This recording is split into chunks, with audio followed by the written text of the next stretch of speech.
Hello. Hello, everyone. Welcome to another Astrology and Coffee live stream. This is the 14th one for anybody keeping track. That's hard to believe that this year is going by so fast. This morning, I stepped outside here just a little bit ago and was overwhelmed by how instantly I was struck that this is a classic spring morning.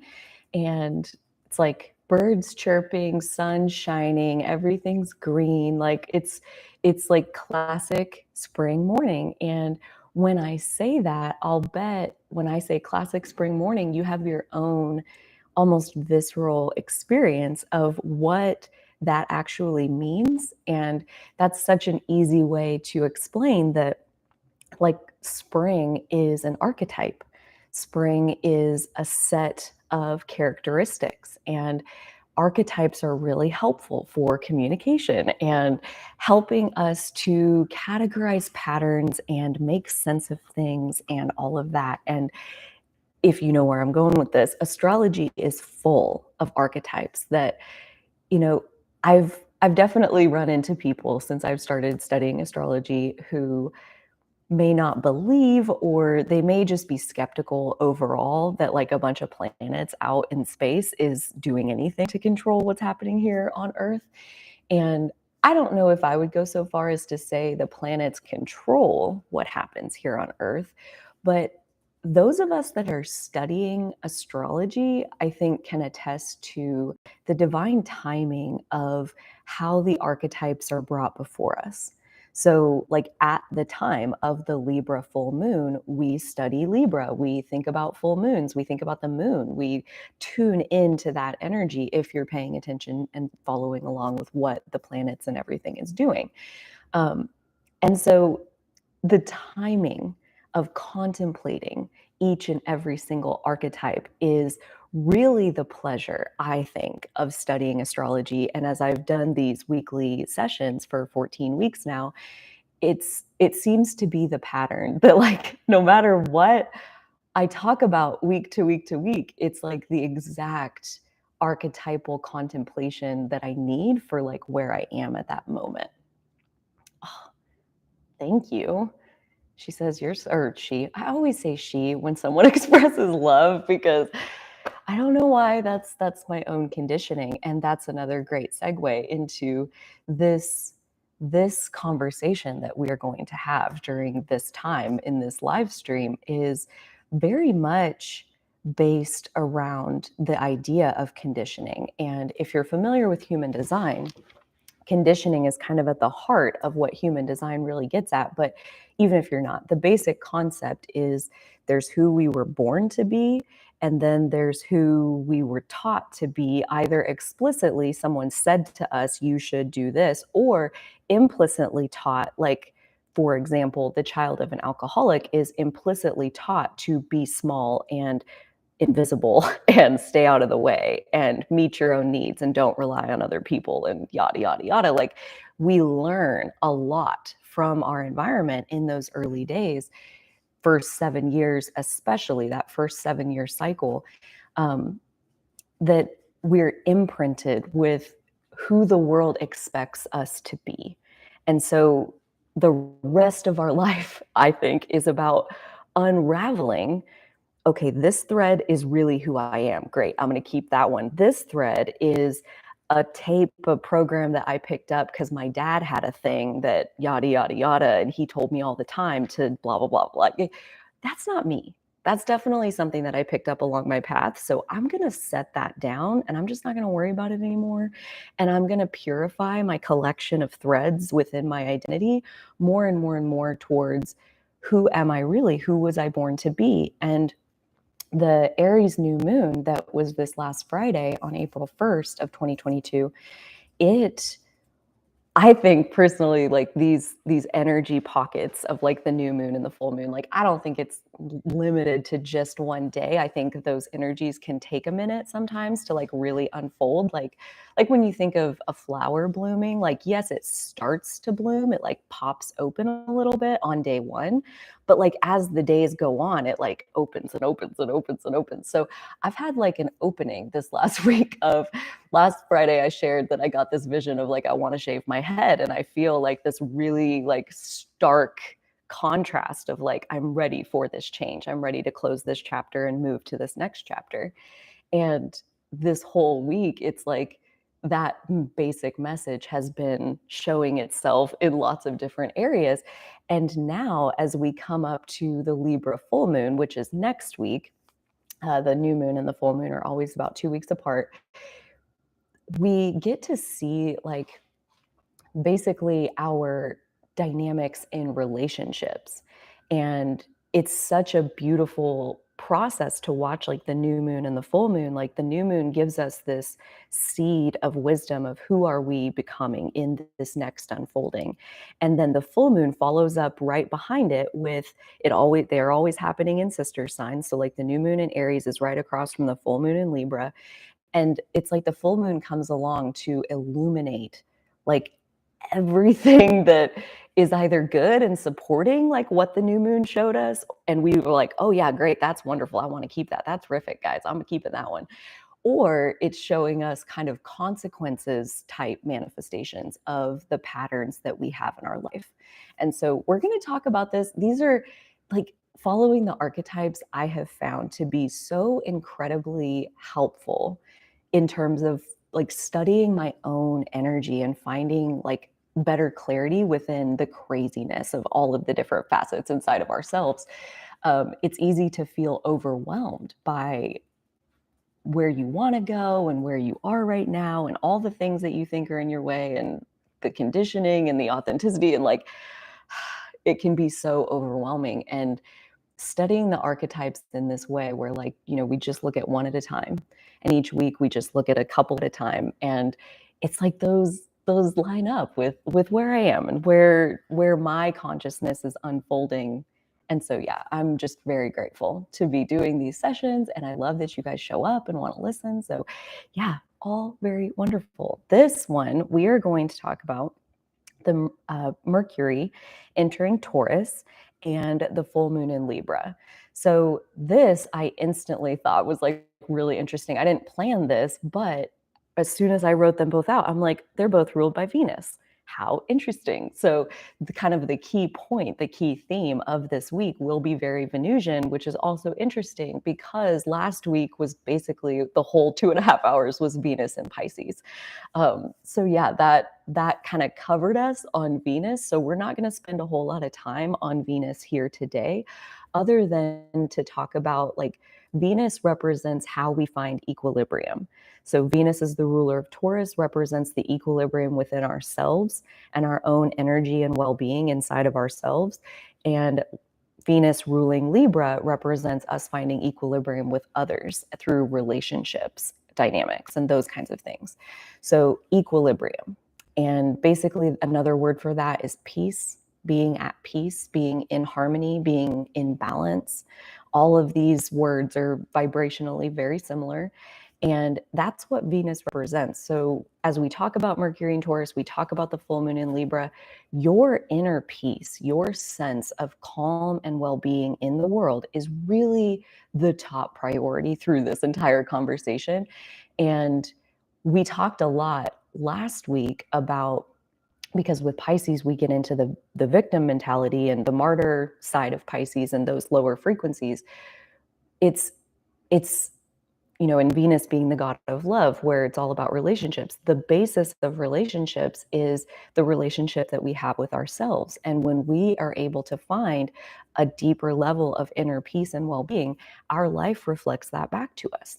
So Mercury and Taurus, we're going to talk about how like finding peace and stillness inside your mind, Mercury, can help your whole world reflect back to you something that is more Taurus-like, more gentle and stable and patient and kind, and all of these different aspects. And the full moon in Libra, that really shines the light on relationship dynamics, and where, the full moon automatically tells us that like the sun is opposite the moon. So the sun in Aries, the moon in Libra. And the sun in Aries is very aware of the self, and the moon in Libra very much wants to harmonize and cooperate and collaborate with other people. So the combination itself can be extremely powerful if you harness both ends and let them balance each other. If you're out of balance one way or the other, either you're a tyrant who can't get along with anybody, you don't play well with others, or you've overcompromised to the point where you're not a person anymore. You're just trying to reflect whatever everybody else is doing to stay in harmony with the group. And in certain moments in time, that's needed. That's what cooperation is, collaboration. Like being able to blend with a group is a necessary skill, but not really at the expense of your true self, your true authenticity, and your soul's mission that you brought with you into the world. So balancing these things and cooperating and collaborating with other people so that you are better able to do your mission, but never losing sight of the mission itself. So that's obviously a tough thing to balance, and we get better and better at it as we go. Hello. Thank you so much. I love sharing. I love coming on live stream. I made a podcast episode the other day called Passion, where I talk about a video by Dr. K called What is Passion? And I feel like the whole thing ties in so well with Aries season. But it had me really digging deeper into like, what is my true passion? Because on the surface, I've told the story many times that like my dream job, my dream career, my passion is public speaking. And this last week, I've basically realized that that's not really the case. Like I do enjoy sharing and, empowering other people, but even then, like I'm much more concerned with empowering other people than I am with sharing. Like I don't just want to talk, I actually am passionate about being heard so that people can like integrate the whatever is being shared. So yeah, it has really helped me to like focus into, I think my passion is more learning and expanding and discovering new territory inside my own consciousness. And as I do that, I can't help but share. I get excited and I like to talk. So it all just comes out naturally. But that's kind of where I'm talking about back to the beginning with these archetypes and how studying like just, a couple of them each week has been so in time with everything else that's unfolding in my life. So yes. Maddie just put the video in there for the Dr. K video, What is Passion? Maddie, can you also grab the link to Anchor, where if you want to listen like to the podcast itself, like every time I release an episode, you can listen to it as soon as I release it. You can listen through the podcast platform of your choice. Basically, if you go to the Anchor site, it'll show all the different places where you can stream my podcast, I Learned. What I release on the YouTube channel every Wednesday is a podcast episode. So you've noticed probably that they're in all kinds of random order. And actually, that's another divinely timed thing where it always seems like it's the right episode at the right time. So I have a whole backlog that have never been uploaded to YouTube. So I'm kind of working through that by releasing one every Wednesday. But if you want to keep up with like listen to it as soon as I make it, you can listen through, whatever podcast app you want. So yeah, that episode is there. That'll take you to like the entire list of episodes, and the one on passion should be right at the top, I think number 84. So that is what we got coming to us in this live stream. We're going to talk about inner peace a lot. We're going to talk about equilibrium a lot, getting calm and slowing down to the natural harmony of life, rooting into our own inner peace and allowing life to reflect our internal well-being. Who were you born to be versus who were you taught to be? This is Aries versus Libra. How are you asserting your independence versus how are you harmonizing with other people? There's room for all of that. There's kind of a necessity for all of that. So we're going to start with Mercury in Taurus, and we'll go through Mercury, then Taurus, and then we'll smush them together. So Mercury, we've talked about a lot lately because it moves so fast. So it only spends like 2 weeks in Aries, and it's spending 42 days in Taurus because there's a retrograde involved. Actually, I think, yeah, let me flip back. So the Mercury and Taurus dates are April 11th through April 30th. And then, like I said, it'll move on into Gemini and then it stations retrograde. So it'll back up and do a little bit more time in Taurus from May 23rd to June 13th. So all of that together is 42 days in Taurus, which I found very interesting. I didn't track forward to when Mercury is going to be in Virgo, but I shared last time we talked about Mercury that at the end of this year, when Mercury goes through Capricorn, it's going to spend something like 65 days in Capricorn because of the retrograde. And that's just super long for Mercury in any one sign. So already here we are with Mercury and Taurus is also extended. So this 2022 year, it seems like Mercury is spending its extended periods in Earth signs, which is so freaking helpful. Earth Mercuries are like get shit done kind of people. If you have an Earth Mercury in your chart, meaning like your Mercury's in Taurus, Virgo, or Capricorn, these people just tend to know how to do stuff. They just like, there's no stopping them. There's no challenge. There's just like, I solve whatever problems in front of me, I clear it, and I move on to the next thing. Like, it's just, there will be no like taking me off my path. Earth Mercuries, they walk forward on the path. So we benefit a lot by these extended Mercury transits where we get to take advantage of that energy, even though, you know, most of us don't have an Earth Mercury. So Mercury, I'm going to try to not really repeat, you know, every single time. I don't like repetitions. So I try to pull different things. So we're not covering the same thing every time we talk about Mercury, but real quick, some repeat on the keywords. It represents the mind and thoughts, speaking and writing, really any kind of communication. But on the internal side of it, it's also perception and attention, your bias and prejudice, which is basically to say, like, if your knee-jerk reaction is, I'm not biased, we all are. We can't help it. It would actually like drive you crazy to not be biased, to be 100% open to the entire world and allow it all to come in. Our Mercury sign and house and aspects are what create our unique bias towards the world. And that's to say, like, what is lit up within your perception. Like yesterday, we were out and about and sitting at no, we were going into a Mexican restaurant, and Dolly noticed a shop across the street that was called Vintage Gypsy. And that place, I tell you what, like when I looked over and saw it, it just like glowed in my awareness. Like there was no way I was not going to go in that shop. Like I had to. And they had like a poncho thing. I've never owned a poncho, but they had a poncho in there that was vintage. And I didn't buy it because I'm like, what do I need with a poncho? But like I have thought about it so many times since I left. Like I'm like, I think I want that poncho. I might have to go back and get the poncho. We'll see. But it's like that. It's like what glows in your awareness and what is like basically invisible. You know, like when I go to my parents' house and the football game is on, I can tune that out so fast. It's like it's not even playing. Everybody starts cheering and I'm like, "Oh, that kind of gets my attention. It's loud now." But otherwise, like it just drowns out. It just doesn't capture my attention whatsoever. So that's a bias. I'm not interested in sports. It doesn't ring my bell, but I am interested in going in Vintage Gypsy. Oh my gosh, I can't wait to finish my lunch so we can go over there. So we're all biased.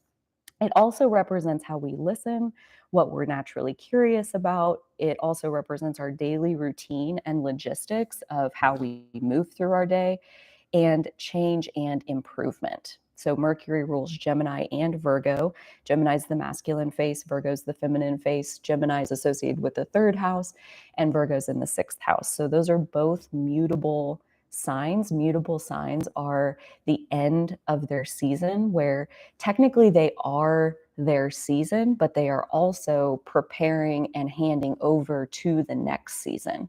So mutable signs are also sometimes called double-bodied signs. So Gemini, Virgo, Sagittarius, and Pisces are all the mutable signs. These are the ends of the season where we're making way to something new. So Mercury represents change in that way. Data in, data out. That's Mercury. It's how you listen, how you talk, what you pay attention to or not. There's an analogy in the book of Air when Stephen Forrest talks about Mercury, and he says, when the pickpocket meets the saint, all he sees are pockets. So it's like we see people according to who we are, not according to who they are. And this point can be a little bit tough to swallow depending on how often you're out in the world hating other people. Um, if you're judgy about lots of different groups and beliefs and fractions of society, then that's going to be a tough thing to understand, that you see people through who you are, not who through they are. Like who they are is very different and basically independent from your perception of them. Like it's really not the same thing. So it's just helpful to understand that, like, when we perceive something, like, basically Mercury knows that what you perceive is never the truth. Like, this is just information for this particular moment in time. It's not the truth. So when you perceive someone to be a certain way, that's just a piece of information for you in this moment. Remember, every single person, every single relationship is a reflection of us and our inner world. So, in that example, like super judgy people towards other people, they're judging other people and throwing stones because they don't want to turn inward and pay attention to themselves because they don't like themselves. It's easier to judge others than to face ourselves and actually work towards, like, fixing the things about ourselves that we may not be the biggest fans of, because that obviously happens sometime.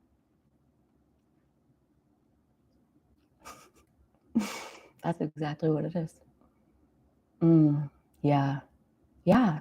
We see people through our filter, and we can't help it. That's a big piece of it, of like accepting that there is a filter, there needs to be a filter. It's a good thing that there's a filter. And how can we make the most of it? How can we also be respectful of our own blind spots, And so that's part of what we talk about when we smush everything together, is like, Mercury and Taurus, what's really going to capture your attention and what is going to be in your blind spot. And that's really all you have to understand. There's no like better Mercury or worse Mercury. There's just different Mercuries. So yeah, we're all just contemplating and seeing how we can come a little bit better into balance within ourselves, to find that equilibrium within ourselves so that the world can naturally reflect it back to us. It's also, Mercury is always called the messenger of the gods, and we've talked about the teacher archetype and the storyteller archetype. The messenger archetype in general, it's intertwined, it's inextricably intertwined with talking and speaking. I mean, I guess you can be writing communication of some sort, but um, listening and talking. So in order to deliver the message, in order to like have the right thing to say, the first step is to listen and learn. So when it comes to Mercury, yes, it is very much how you talk and how you find your true voice and how you can tap into your authentic voice so that others will hear you and take you seriously and want to hear more and more and more from you. If you're speaking with authenticity, people will like to listen. That's just true no matter which sign your Mercury's in.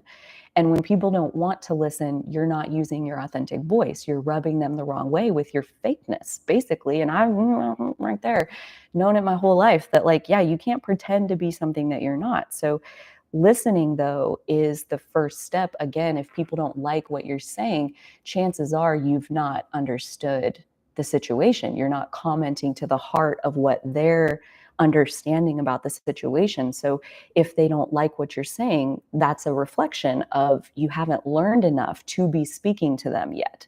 So there's lots of different reasons why communication breaks down. And I feel like the listening and learning stage gets skipped a lot of the time, which, for better or for worse, like some of us have Aries, and we're like a jump into action kind of guy, like snap judgments, taking the risk, running off the cliff. Like that's how you're programmed, and that's how you're meant to approach the world. Other people have Mercury in Pisces or Mercury in Taurus, and you're just a slower to respond to life, mostly because you're taking in so much. The listening and the learning is happening on a deep freaking level in those signs. And so when you're slow to talk, mostly what that means is that you are listening in detail and depth and taking it all in before you would ever dare jumping into action and saying all the things. Now, let's like Mercury Gemini is another example, and Mercury rules Gemini. They're very happy together. But like, for example, that's my sign. And I love free association. Like, that's just one of my favorite things. And one example of that is there are times where, like, this happened, I think yesterday morning, where Dolly was sitting there and all of a sudden I look over at Scooby and she's like tearing apart this toy that she has been tearing apart for like 6 months. She's been shredding it. Like, it's a very durable toy, obviously, but she's been shredding it into little threads piece by piece. And I just started like telling this story to Dolly about Scooby and how hard she works on her project and how seriously she takes her efforts and her duties and her responsibilities to co-create with this purple unicorn and turn it into everything that this purple unicorn ever dreamed to be. And I just like kept freaking going to the point where she finally like stood up. She's like, okay, that's enough. That's enough.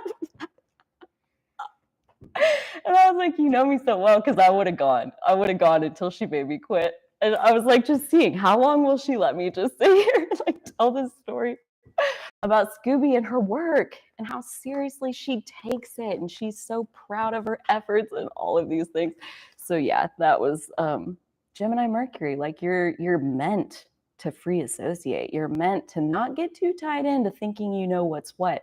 Keep it open and then like let it come to you piece by piece by piece. And there's efficiency in the quantum leaps your mind is capable of when you free associate, when you're like, oh, that reminds me of this thing from when I was 7. And all of a sudden it gives you like a brand new context for everything that you're going through right now. So there's no wrong place for Mercury. There's a very intentional programming of your particular filter that you were born with. Your Mercury can also tell you a lot about your opinions and assumptions about the world. This is also a story from the Book of Air that is really about the air element in general, not just Gemini, Mercury, but just air and how that's related to perception and thought and listening and talking and all of these things. And basically, the story goes, so there is a master in a school area, and he's in his room and he has this idea for how he can convey this new level of understanding to his students about awareness and perception. And so he takes a striped necktie and he like crumples it up and he lays it on his bed, and he like gets himself worked up a little bit and he runs out of the room screaming, "It's a cobra, it's a cobra." And the students are like on edge immediately. It's a cobra, very dangerous. They go and like take a peek inside the room, and then they run away screaming, "It's a cobra, it's a cobra." And then he goes and gets it and brings it out and shows them, like, look at this. Look at this. It's not a cobra. And they really did think it was.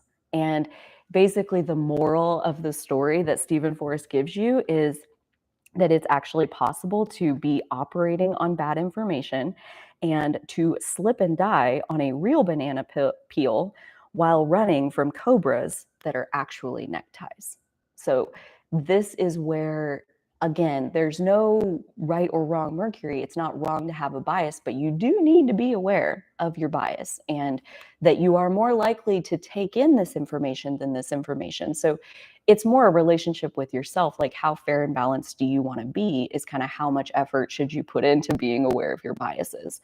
If you don't care about being fair and balanced, then by all means, like, operate on your default, and that's going to be great. But like, it's also like interesting to look at your own filter and to see how it was trained through conditioning just as much as what you were born with, and that maybe like the filter is what it is, but through your conditioning, through your upbringing, the filter has been smudged, or maybe there's an overlay on it that's turning everything red or whatever, that like that can actually be cleaned off. So when we become aware of our bias, we realize like, wow, like actually that's not part of my filter. That's just hanging on the front of it. That's the lens cap on the front of it. That's not letting my true perception do what it was meant to do. So tuning into our biases and our perception can be extremely powerful. So Taurus and Libra are both ruled by Venus. So Taurus is the bull, which is it sounds really aggressive, mostly because of bullfighting archetypes that we've had portrayed through our culture. But really, bulls are just cows. And at their heart, they are actually very peaceful creatures. And until you really aggravate them, you aren't going to get much of a reaction. And so this is very Taurus. This is very like they're just going to stand there and look at you and chew their cud until you actually like poke them enough times, and then they're mad, and then the reaction that you're going to get has the full force of their power behind it. So Taurus is not to be underestimated just because on the surface they are very serene and calm looking. Taurus, the keywords are five senses, our inner animal, our animal instincts, getting in your body, nature and the earth, moving at the pace of the well-being of the earth itself, naturally at peace. We are naturally at peace. It also represents our food systems, currency systems, our weather patterns, and our physical well-being and survival in general. So, like, here's a quick example that I thought of as I was preparing for this. Like, how does Taurus and Venus in the second house, like, how does all of that come together as far as like, it's not all the same thing, but they are and they're related. So, here's a little analogy that came to mind for me. Each of the houses, each of the signs are a room in your house. And Taurus is the room of calm. And I even went so far as to think like maybe Taurus isn't a room inside your house. Maybe it's like your garden, like right outside your back door. And there's like a little table where you can take your coffee and sit amongst your pretty flowers and plants. And there's butterflies. And like maybe Taurus is the garden, but like you get what I'm saying. Like it's the room of calm, it's the area of calm. That's Taurus. It's that vibe of calm. And then Venus is like, what's in there? You know, my Venus is in the second house in Gemini. And so when I think of calm, I picture a little patio where I can take my coffee and I can like, so your Venus tells you like basically what's in the room. What is it that calms you down, that gives you that vibe of calm? Because for every single Venus placement, it's going to be different.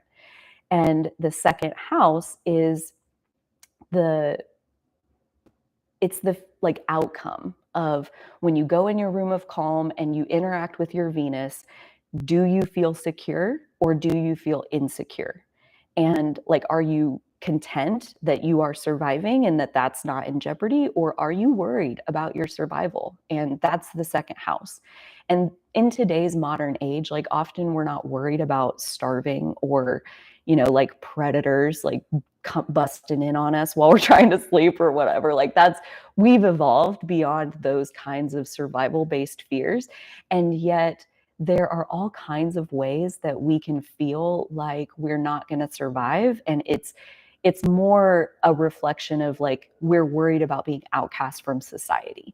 So in the book of, what was that one? Book of Earth, I guess, when he talked about Taurus and Venus, he gave an example about, you know, this tennis player wants to go pro and he decides that, you know, what would help him launch his career is if he would go play at this tennis club, this country club or whatever, where all the pros play. And so he looks into it and he sees that it's like an ungodly amount of money and he could never afford it and yada, yada, yada. And so now he feels like his life is over. He's never going to have his dreams. He's not good enough. He's not ever going to prove it to these people that he's good enough. That like just because he can't afford this thing that he sees as a gateway to his security, to him being the full version of who he was born to be, he's seeing that he can't access those resources for his like survival. So it can manifest in all different kinds of ways. But basically it's that, it's stability and security. Like Taurus in general is the bull. It's very stable and secure. It moves slowly, but there's a reason for that because it's big and it's very much like the rock and not like the person, but like a rock. Very sturdy over time. And that is because like they are stable and secure because they know what the important things are. So there's a saying when we get into Taurus, Venus, the second house, is that not all that glitters is gold. So when we types, there's a very real awareness of what's valuable and what's not, what's important and what's not. And so Taurus knows what's important, and they are very good, like we talked about the Earth Mercuries, they're very good at taking care of what's important. Like once you've identified it, you just do it, and now it's taken care of. So within Taurus, with a heavy Taurus or a well aspected Venus or lots of things in your second house, there's this tendency towards like identifying and taking care of what's important. And if those things that are important aren't taken care of, there is insecurity. And until they're taken care of, there will remain insecurity. So if you have a lot of second house planets, or like your chart ruler is in your second house or anything like that, there is a very real journey of finding your inner security, finding your sense of self-worth, and trusting in yourself to provide for yourself and meet your own needs.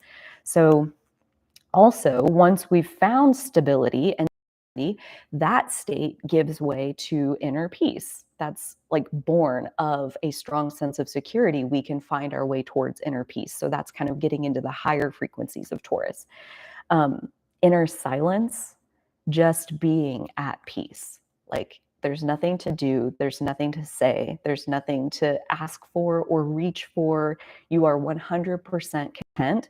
Like picture cat laying in the sunlight, like with its eyes kind of open and its tail is like kind of flopping, and like it's just soaking up the sun. It's just being well-being. Like that is the top of Taurus energy. That's the highest frequency of Taurus, is being well-being.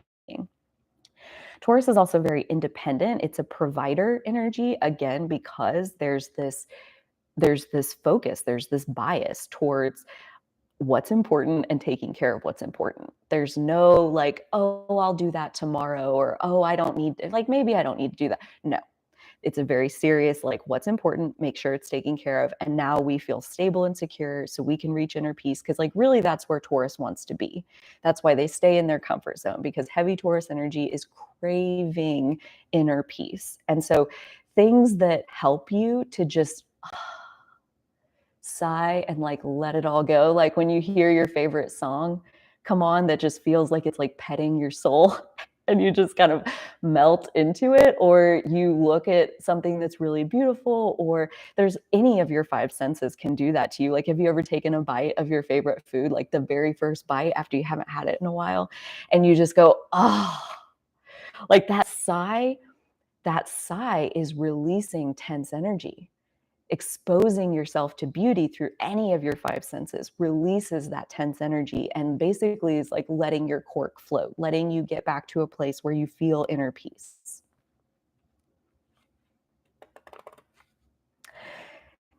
All three of these also, they represent money, okay? And that, when I very first learned that, as far as like I have a Taurus rising, Taurus Jupiter in my first house, and learning that Taurus was like the shadow of Taurus is basically materialism and greed and like sacrificing your integrity just to make money and have luxurious things. And basically like in the higher frequencies of Taurus, it's like all you really want is for your five senses to be immersed in beauty all the time. And maybe that can cost you a lot of money. So kind of that's more where I come to it from, like my threshold of like how much money do I need, and like my definition of this has changed a lot over time. But I've found as I like talk to other people, my threshold for like when I consider myself broke is super high compared to a lot of other people that I've interacted with since becoming an adult. Like I feel broke at a level that's like right here compared to somebody that's down here. So again, it's like how much beauty does require? Like the town that we were in yesterday, eating and going to the shop, like we were driving through it and it was an overcast, like dreary day anyway, but the town itself is just like so run down and sad looking. And I just like randomly out loud was like, I could never live here. This town is so sad. Like it just looks sad. And I would never want to be in that environment all the time because then I would be sad. So it's like that. It's like you look and you soak up the energy of what you're looking at. That actually is a very real thing. And Taurus is where you're doing that. So how sensitive are you to aesthetics and smells and some fabrics and like your bed, like the Princess and the Pea. You know that story from childhood? She had a lot of Taurus energy in her chart. As do I. Like I would make an excellent food critic. I can tell you textures and tastes and after flavors and pre-flavors, and like it's just very sensitive, your senses. So I think of it more like that. Like I have a taste level for my senses want to be indulged. And so I understand, I've always understood that like that's going to cost money. I like nice food. I like nice things to look at. So I'm going to put myself on a path where I have the money. I learn how to make the money to afford the lifestyle that I want. I'm very committed to having that certain level of threshold of lifestyle around me. And what I've found now is that like Taurus is also associated with simplicity and naturalness, and that there is like such abundant beauty just in the earth itself that like actually if what you're reaching for is to have your senses immersed in beauty, really all you need to do is get out in nature. The smell, the sight, the sounds, the feeling of the air on your skin, all of that will satiate my senses the same as like eating a really nice meal or looking out at a beautiful sunset. Like there are ways to get there that don't cost a lot of money. Like another way that I've found to engage my Taurus energy only recently, within the last couple of years, as I learned about Taurus, it led me to earthing. So Maddie, can you grab the earthing movie, I think is what it's called. It's on YouTube and it's free, about an hour long, I think. And it goes through like what is earthing and how the invention of shoes is like the worst thing that ever happened to human beings, because it put a layer of plastic between us and the planet's vibrations can no longer like enter our body through our feet, and that is like a very real source of our well-being and our health and our vitality is coming from the planet itself and our connection to it. Thank you, Maddie. And in today's day and age, there is a disconnection between like, we sleep on a bed, we wear shoes, we drive in a car. I mean, unless you're gardening or intentionally walking around without your shoes on, most people don't really connect to the planet in any kind of real, methodical, every single day kind of way. So the concept of earthing is like, all you really got to do is take your shoes off and go put them on the planet. Go put your feet on the planet, put your hands on the planet. The chick in the movie, she definitely goes a little extreme, do what you want with that. But by the end of it, she's laying in her backyard naked, like naked, body on the planet, because this is like she was called. This is what she needed to do. Take her clothes off and lay on the planet. And it like healed her. It's a story of healing by allowing this well-being of the earth to come into your body.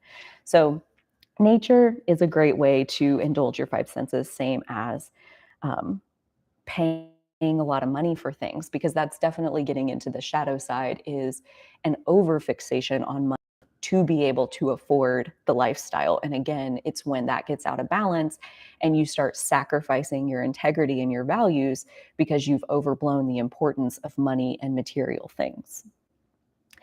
The piece of this that I also want to pull in is like when you have heavy Taurus energy, when you need a certain level of luxury around you or like beauty and peace around you, that you are sharing that also. Like when you create that within the world, you're also then sharing it with other people, and to know who you're sharing it with depends on like which house or houses your Taurus energy lands in. So my example here was like, if you have Taurus on the fourth house cusp, you have a Taurus IC. So Taurus is down at the bottom of your chart. It's in your fourth house of home and family. Your home will literally like be very Taurus in nature. It will be peaceful and beautiful and serene to be inside of. And that will be a gift to anybody who ever lives in that house with you. Like imagine a child who grows up in that household where you've cultivated this serenity because you need it. And now you're bringing a child up through that same household where they're benefiting from the serenity that you've cultivated. Like that child came forth specifically so that you would raise them in that location. That's the upbringing that they needed. So that provides for an extremely stable upbringing for a child. And then the child has all of those skills and knows how to do that for themselves. Compare that with if you have Taurus on your midheaven or the 10th house cusp, it's up at the top of your chart. Um, that is taking that serenity and peace and beauty and all of that that you've cultivated for yourself because you need it and sharing it with the world, giving it to everyone, bottling it and selling it as a business in some form. If you're, I've seen some Taurus midheavens that like one that I know of, she makes these crystal essential oil blends where there's crystals in there, all different ones that represent the things that represent the energy that the bottle is for. And then she also combines all the different essential oils with the right ratios. And she's like making these recipes and bottles and all of that up in her head where she's personally experiencing calm and like enjoying each of these vibrations, like connection or courage or like whatever that like feels good. And then she'll curate all of these physical components that match that energy and she puts it in a bottle and she sells it to you. Like that's a Taurus midheaven if I've ever seen one. But basically you're finding a way to create a business and a legacy around the serenity that you're already going to cultivate for yourself because you have a personal need for that.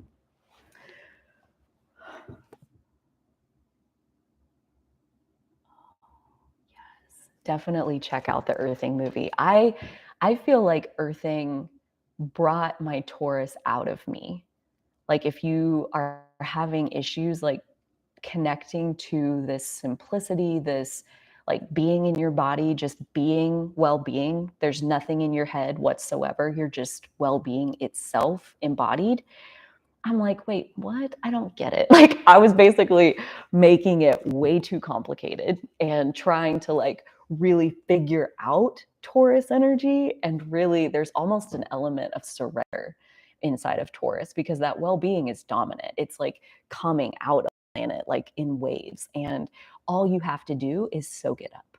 Like it's not about figuring it out, it's about receiving it. And earth energy is technically feminine, so it's receptive. It's not about like forcing things in the world. It's about opening and tuning your inner self to match whatever outcome you want.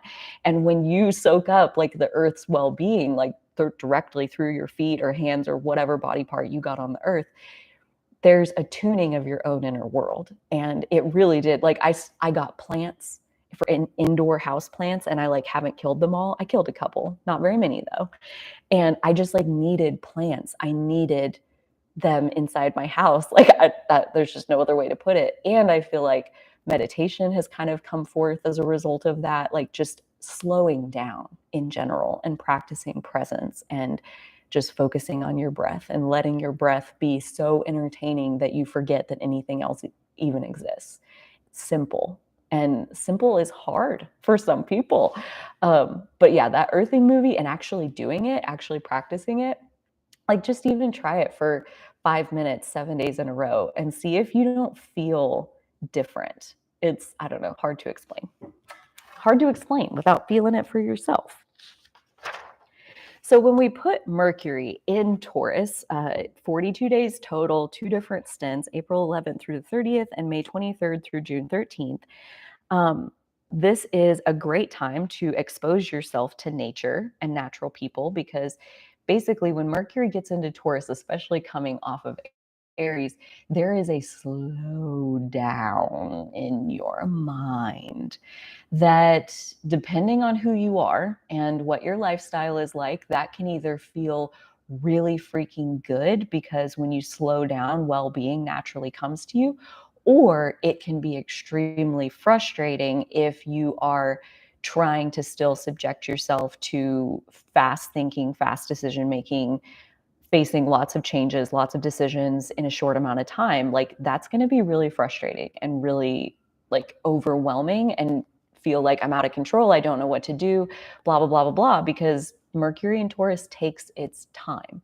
It doesn't make a change unless it has thought through everything and explored all of the possible outcomes and determined what's important, what's not important, what's valuable, what's just fake gold. All of these processes have to be complete inside that analysis before any change will happen. So if you're operating like all is normal and you're used to being at that fast pace, Mercury and Taurus slowdown can feel a little bit frustrating. But if you go with it, if you just surrender to it and let it carry you, let it float you along, Taurus is such a beautiful energy. It like lowers your blood pressure. Like it's like natural blood pressure medication to like go outside and just put your feet on the planet. Um, I probably shouldn't be making medical claims. So, I don't mean that like in a medical sense. I have no proof to back it up whatsoever outside of my intuition, but that's definitely what it feels like to me. So Mercury and Taurus, when they speak, they exude, and this is like if you're born with it, so this is your voice all the time. But when you find your natural voice, you exude peace with the tone and vibration of your voice. Like anytime you speak, people listen. And it was so fascinating. I think this was if you look at the April 8th live stream prep playlist, I think it's in Achut Abava's video about Mercury and Taurus. When it was there last year, he released a video. So it's like, oh, what was I saying? Oh, yeah, it was a bunch of like late night talk show hosts, like Stephen Colbert and Jimmy Kimmel, maybe somebody like that, Clint Eastwood, George W. Bush. Like he gives you all of these different people that were born with Mercury and Taurus, where there's something so appealing when they talk. They talk kind of slow, but not in a way where they're stupid, in a way where it draws you in. And it's appealing to listen to no matter who you are. And that was like, that makes so much sense as far as like the late night talk show host, the politician, like the actor. There's tons of singers and artists with this placement. You just exude peace with every single thing that you express. So Mercury, we talked about like how to keep a Mercury engaged, like what draws your attention. If you were born with Mercury in Taurus, silence is actually your greatest teacher. When you are silent, when everyone else is silent, when you just put yourself in nature and let the world fall away, that's actually the best place for you to be and where your best thinking is going, or your best learning is actually going to happen. And likewise, kind of on the flip side of that, Mercury and Taurus can communicate a lot with silence. So Mercury and Taurus will have lots of pauses inside of what they're saying. They're not afraid to take a big deep breath and kind of search inside their mind for a moment to really gather up what they're trying to say and then begin talking again. You ask them a question, they're going to need to sit there and think about it. Think about what you asked and what do you really want to know and what is my value in this situation, what's important to me, and like all of that's going on behind the scenes. And then they speak. Very contemplative, very calculated in how they're presenting themselves. So while Mercury's in Taurus for all of us, we can use this slowdown to cultivate simple calm inside of our minds and ourselves. And that allows us to, like, basically same as anybody or who's born with Mercury in Taurus, when you're in silence, you let your thinking mind kind of take a break and go off to the side a little bit, and something natural and organic rises from inside of you. Like, if you've ever heard the like cliched spiritual thing, like, everything that you seek is already within you. And like all the answers that you need are already within you. It's like that. It's like you are your own guru. You know everything that you already need to know. And the whole like second house journey of finding your way to true inner security is about trusting that you actually know what you know. And so usually when it comes to second house things and Mercury and Taurus and all of that, like it's not nearly as much about proving to other people that you know what you know, but is proving it to yourself. Like you believing in it, you standing solid like the bull, standing there still as a post because you know that you came to where you are for good reason. And I'm not just going to leave because somebody says, no, you can't do that. Like, go away. I'm standing here. I'm going to keep doing what I'm doing. So there's definitely a stubbornness to Mercury and Taurus. That's definitely like on the shadow side, but also like when you reach a decision, or if you have a new idea during this Mercury and Taurus energy, that decision or idea carries with it this long-term sustainable energy that allows you to stick to your values in the situation. So it's like not just about what's important and valuable to other people, but it really does matter what's important and valuable to you. And I think too, like, self-worth is something that we all are kind of on our own journey of self-worth, kind of each of us independently, wherever we are along that path. And Mercury and Taurus will have a journey where they have to kind of like prove to themselves that they're intelligent. And once they get to that point, it's like every single thing, well, and even before, I guess, every single thing that they ever say is like dripping in their own sense of self-worth. And same for us. I think when Mercury goes through Taurus for these couple of periods, it's like the vibration of your voice carries in it exactly what you think of yourself, exactly what you think of the world, exactly what you think of everyone else. Like there is such a encoding process that happens when we move our energy through our vocal cords and put it out into the world. It's dripping in our vibration. And either that's going to create a positive impact or a negative impact. Either way, Mercury and Taurus creates a very strong impact when it speaks. So the shadow of that is obviously to be aware of that. And if you don't feel good, if you're not feeling good about yourself, you're not feeling good about the situation, whatever it is, maybe some withdrawal and going into nature, going into silence, being with yourself, letting yourself calm down before you say anything that you would regret later or that is going to make the impact of where you are at that moment. And maybe that's not the real impact that you want to make. Like if you're feeling bad about yourself and then you start talking to somebody else about anything, they're going to walk away with that vibration now inside their mix of vibrations. So it's about like, yes, being considerate of others, but ultimately finding your own way to your own self-worth, because anything shy of that just feels freaking miserable. So key takeaways for Mercury and Taurus.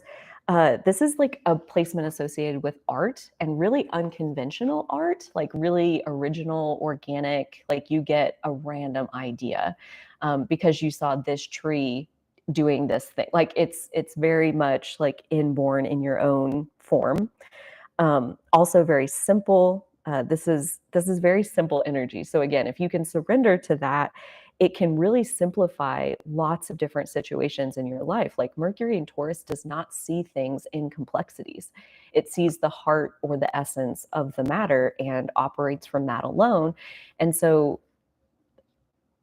again, it just depends on like where your natal Mercury is, how you're going to feel about all of this. But it's a great time to spend time in nature, especially right now where the planet is like kind of coming alive, at least on the northern hemisphere where we're having spring. It's so beautiful to immerse yourself in that. Just because Mercury relates to the mind, so this is like thoughts and mental awareness growing around our personal values and our sense of self-worth. Mercury, well, back up a step. Uranus is the higher mind of Mercury. It's the higher octave of Mercury. So Mercury in Taurus, when you cultivate this calm inside of yourself, uh, basically that thinking mind is being quieted, and what can pop in then, or what's like rising up, is the higher mind of Uranus. Uranus is the ruler of Aquarius in the 11th house and is very future oriented, and not just like the future, but how do we create the highest future for the best good of the all, like for all of humanity? How do we put forth the best future? So Uranus is innovative and original and not at all afraid, and really like that's its purpose, is to like break apart the status quo so that things can move forward. So Mercury and Taurus, if we can really like surrender to this calm, surrender to this slowdown in our minds and allow the spaces and the silences to give way to whatever insight is waiting there for us. Yes. So that is the moon. No, Mercury. We're doing the moon next. So, same thing. I hate to like cover the same exact thing every single time. And we talk about the moon twice a month, where we cover the new moon and then the full moon.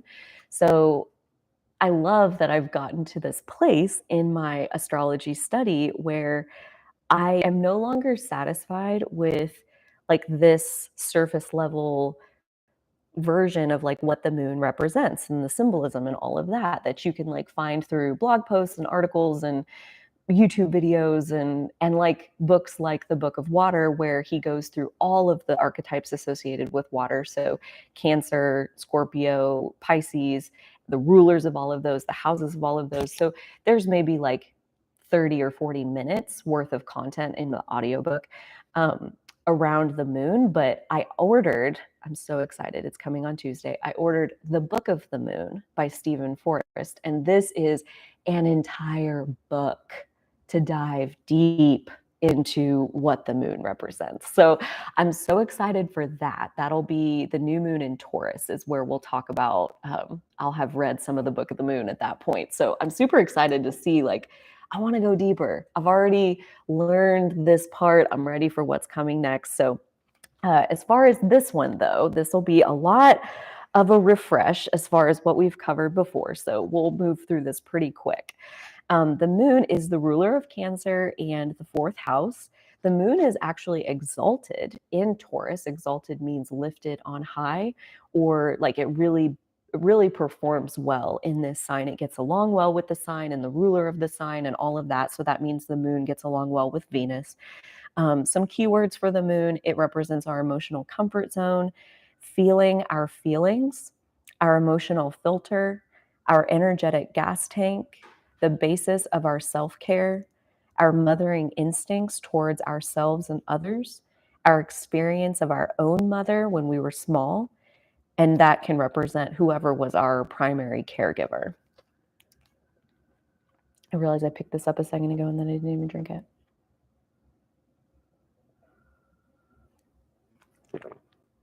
Oh, that's good.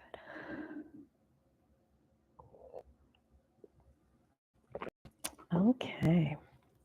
So I love this quote. And this is from the Book of Water by Stephen Forrest when he's talking about Cancer, the moon, and the fourth house. Those are all part of the water family. The water family is about healing and regeneration, and each piece of the water family represents a different stage of that journey of healing and regeneration. And he says for Cancer, you can't heal what you can't feel. So Cancer, like the highest frequency of Cancer is perfect emotional openness. Your heart is not guarded whatsoever.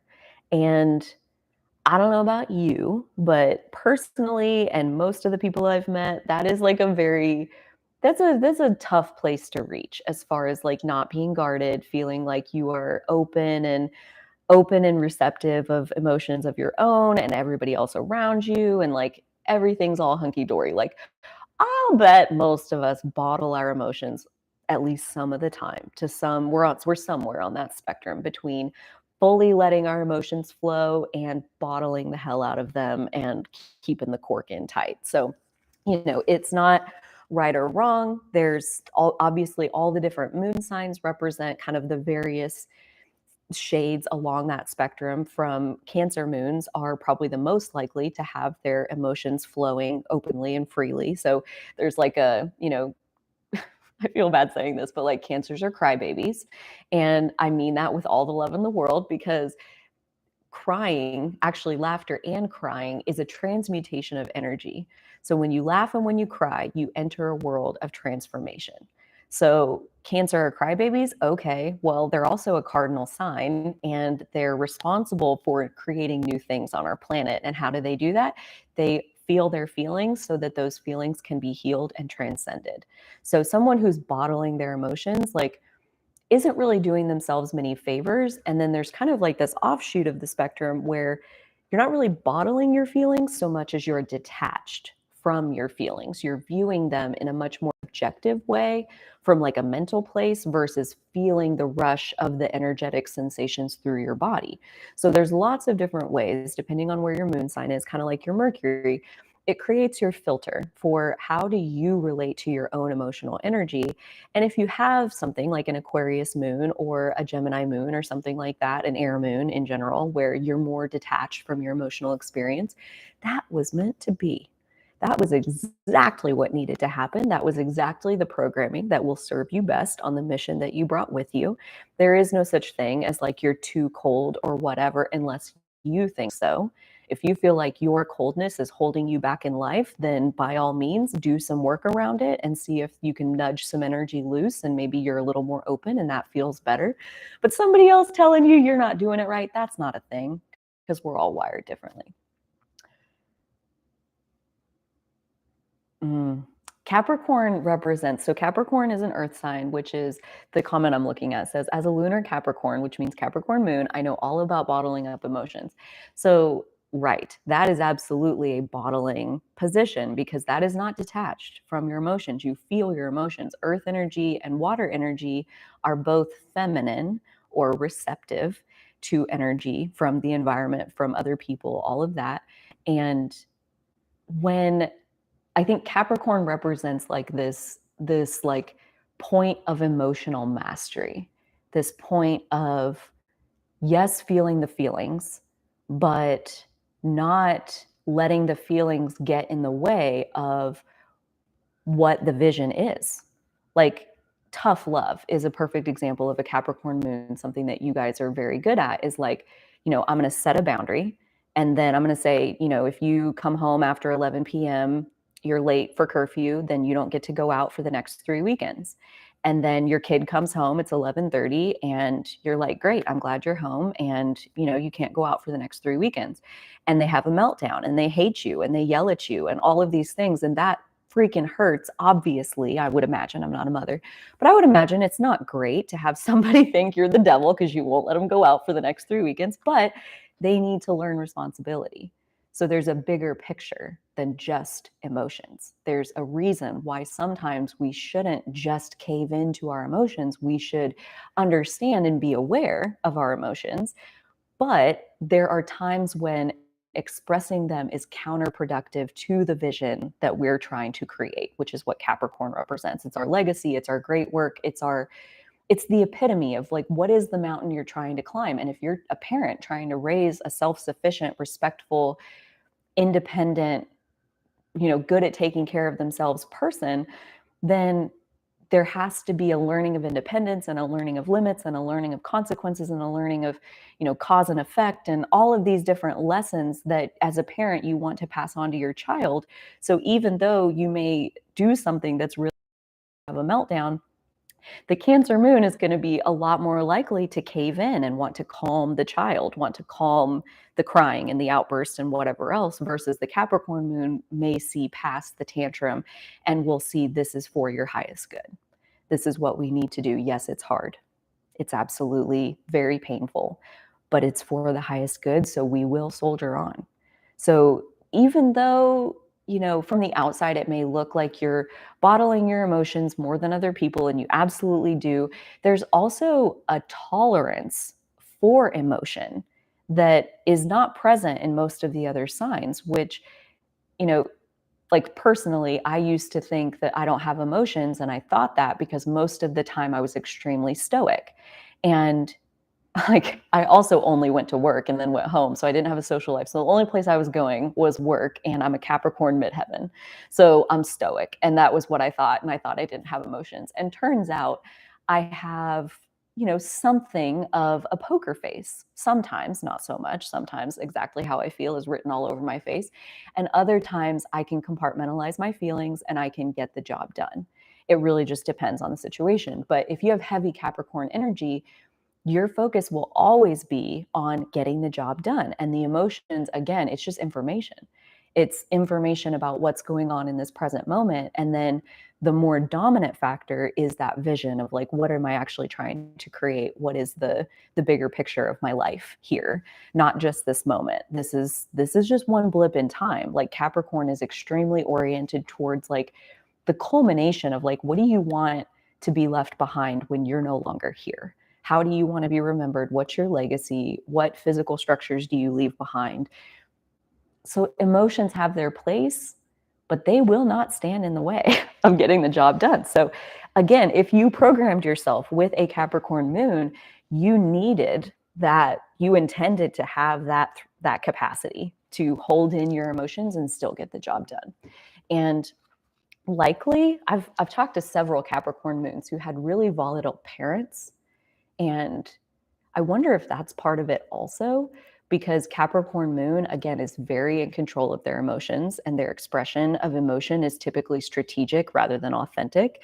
Um, and, for better or for worse, that's how it is. But when you think about, like, as far as survival, and our moon is very much like who we were before we came, it's our energetic comfort zone, which basically kind of represents like your dominant energy from a past life. Like, this is the energy that you're really comfortable with, which kind of says that's who you were before. So your moon is a big part of how you cope with your childhood. So if you have a moon, like an Aquarius moon where you're super detached, or a Capricorn moon where you're very stoic and in control of your emotions, it makes me wonder, like, did you have a really tumultuous upbringing where if you had been reactive, if you had had meltdowns and yelled and screamed and, like, expressed your emotions openly and freely, would your parent have been okay with that? Because like the few Capricorn moons that I'm thinking of, which, I'm not trying to make a stereotype and say this is everybody. I'd be curious if you do have a Capricorn moon, if you relate, but it definitely served them to be in control of their emotions and get to decide what got expressed and what didn't. It helped within the overall, like, things playing out as well as they possibly could, within the home, within the upbringing situation. So there are reasons why we do things inside of our natal chart and wire ourselves in a particular way so that we're built for the path that we came for. So when you have a moon sign that, makes your emotions not really look like other people's emotions, there can be a tendency of the culture or the people close to you to tell you that your emotions are wrong or whatever. But our emotional needs are personal, and they're a huge piece of how we find the will to carry on through our life, through our healing journey, through the pain that we encounter. It's where true security comes from, is like taking care of your emotional needs. When you feel emotionally secure, that is like the highest level of security. So obviously, if you're physically insecure, like you don't have enough food, you don't have shelter, it's really difficult to reach emotional security. So physical security is the first step. Once you're physically secure, you can tackle emotional security. And when you feel emotionally secure, you feel safe. You feel like, I'm allowed to be who I really am, and the world is going to treat me nice.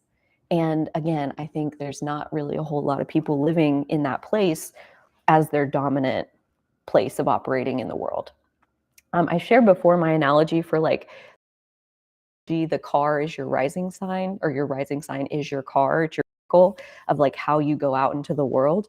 The driver of the car is your sun sign. So that's the decision maker who's deciding where to drive the car, or how fast to go, or how, whatever else, where to stop along the way.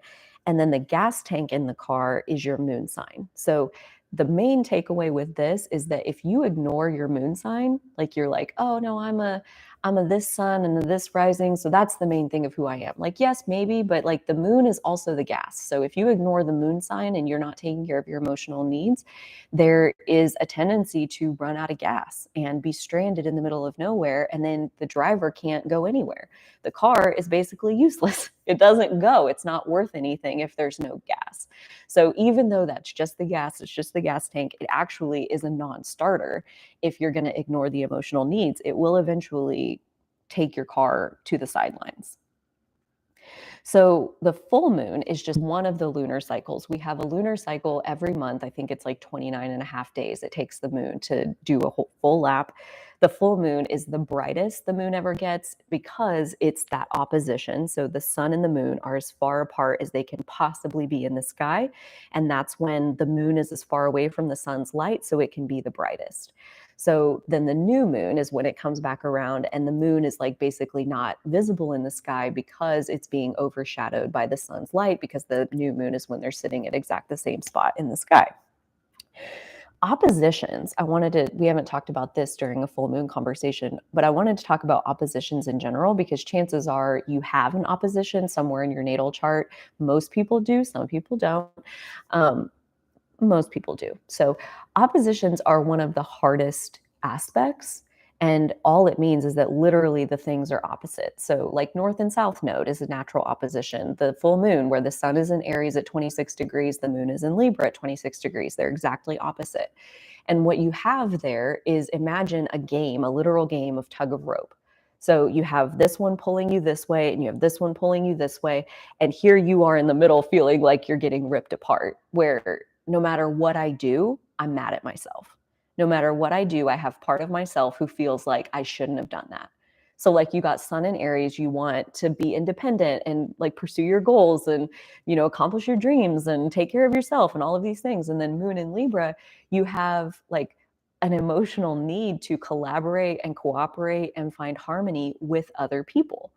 And holding both of those at the same time, having that Aries independence and that Libra harmony with others, they're not exactly like mutually exclusive, but the thing with oppositions is that there is a point of finding balance between the two. And at that point, your opposition becomes one of your greatest superpowers because you're able to harness the best of Libra and the best of Aries in this example, whatever axis your opposition covers, but the best of both of them and bring them together. And what that looks like here is, Aries, and especially the Aries new moon that we had last week, showed us a clear picture of the leading edge version of who we are becoming.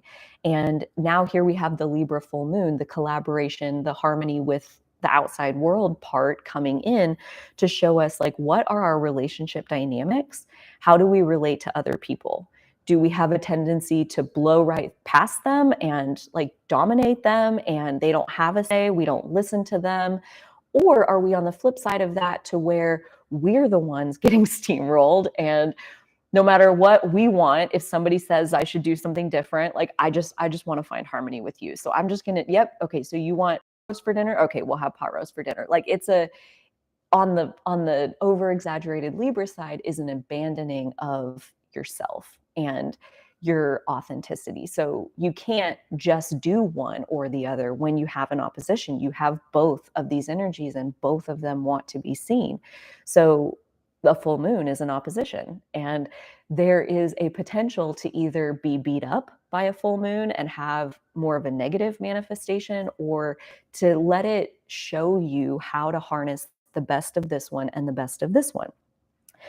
So some keywords with full moons: it represents manifestation. For the seed from the Libra new moon, which would have been 6 months ago, back in October of 2021, is sprouting and bearing fruit, even possibly at the Libra full moon.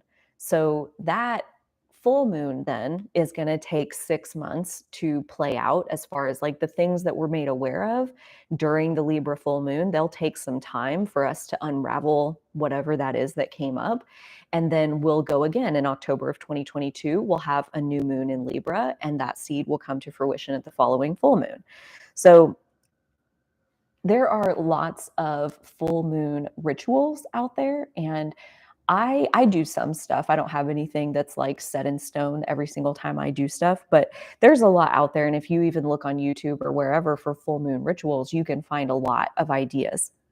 And how I understand is that, exactly what we just talked about, where like the seed got planted at the Libra new moon 6 months ago. Now it's all going to come up and bear fruit and all of that. The manifestation is coming at the Libra full moon. Basically, my point is that this manifestation was set in motion 6 months ago. So as far as full moon rituals, you're not really trying to sit down and say, like, here's what I'm trying to manifest. I'm manifesting XYZ. You're more raising your frequency as much as you possibly can so that you are a match to whatever is coming, whatever manifestation is coming.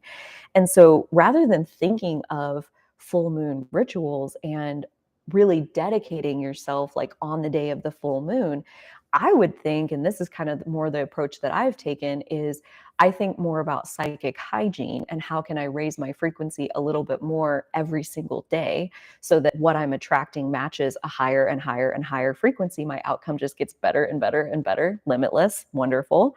Um, so rather than really dedicating yourself on the day of the full moon or the day of the new moon, think if there's things that you could bring into a daily practice that captures the essence of a full moon ritual, where you're immersing yourself in beauty and relaxation and self-care and nice bubble bath and candles and drawing tarot cards and journaling and all kinds of things that help you to feel as good as you can feel. So how can you bring those practices and rituals and ground them more into your daily practice?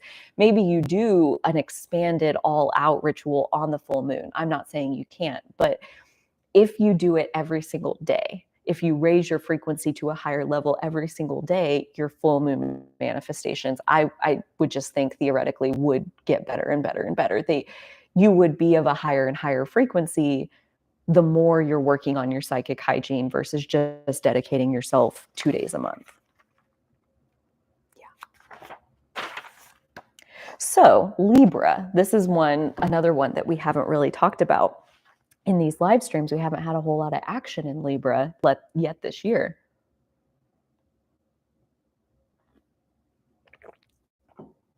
Libra, the ruler is Venus, like we said.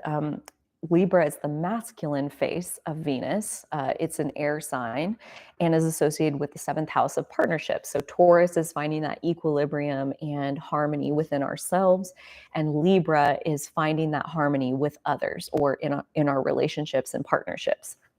The keywords for Libra are serenity, equilibrium, paradox, relaxation, equity between opposites, art and aesthetic intelligence, beauty, releasing tension, seeing multiple sides to every situation, harmony, and cooperation.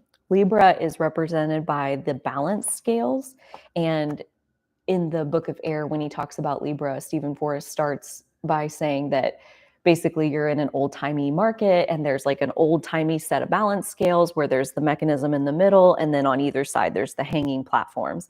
And he says at some point, even gold and lead will find their place of equilibrium where they are equal, and they'll be equal in weight. And maybe you can measure out an ounce of lead and an ounce of gold, and which one would you rather have?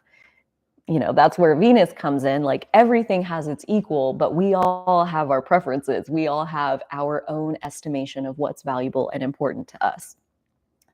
So Libra represents how do we return to equilibrium again within our relationships? And to do that, both Taurus and Libra, because of Venus, are representing releasing tension. How do you calm yourself down? If you're worked up, if your heart is pounding and your neck is hot and you're sweating and you're yelling and you're shaking your fist and you're worked up, how do you calm yourself down? What do you do to, right? Like, even just a deep breath is a great tool to have in your toolbox, because again, when you sigh, you are releasing tension. So do you immerse yourself in beauty? Do you go take a shower? Do you go for a walk, get into nature? Do you pet your dog? Do you do some exercise? How do you release that tension? That's a really important question, because as we go through this Libra full moon, there are going to be these relationship dynamics reflected to us where maybe we like the harmony that we're seeing in our relationships, and maybe there's some where we don't see it as harmonious, it's out of balance, and we're just more sensitive to it when the Libra full moon comes and goes. So this is another place where we're going to calm ourselves down, we're going to slow down, and harmony naturally rises. Our cork naturally floats. We are naturally designed to be good feeling beings. That's our neutral state, is that we feel good. Content is our neutral state. And then when our needs aren't met, or our physical survival's in jeopardy, or any number of things that can go wrong, we come out of equilibrium. And Venus and Libra, Venus more so, is how we get back to equilibrium. Libra and Taurus are the feeling of equilibrium. Like we said earlier, the going in the garden versus what's in the garden. The tolerance for paradox. I absolutely love this point for contemplating Libra, because one of the main criticisms for Libra energy, and this is like, whether you've had a partner who's heavy Libra or you yourself are heavy Libra, the criticism is that Libra energy is indecisive. And I'm here to say, I think that's kind of BS, because basically it's not indecisiveness, it's a land where right and wrong no longer exists, where there is truth in almost everything. And it's really just a matter of perspective.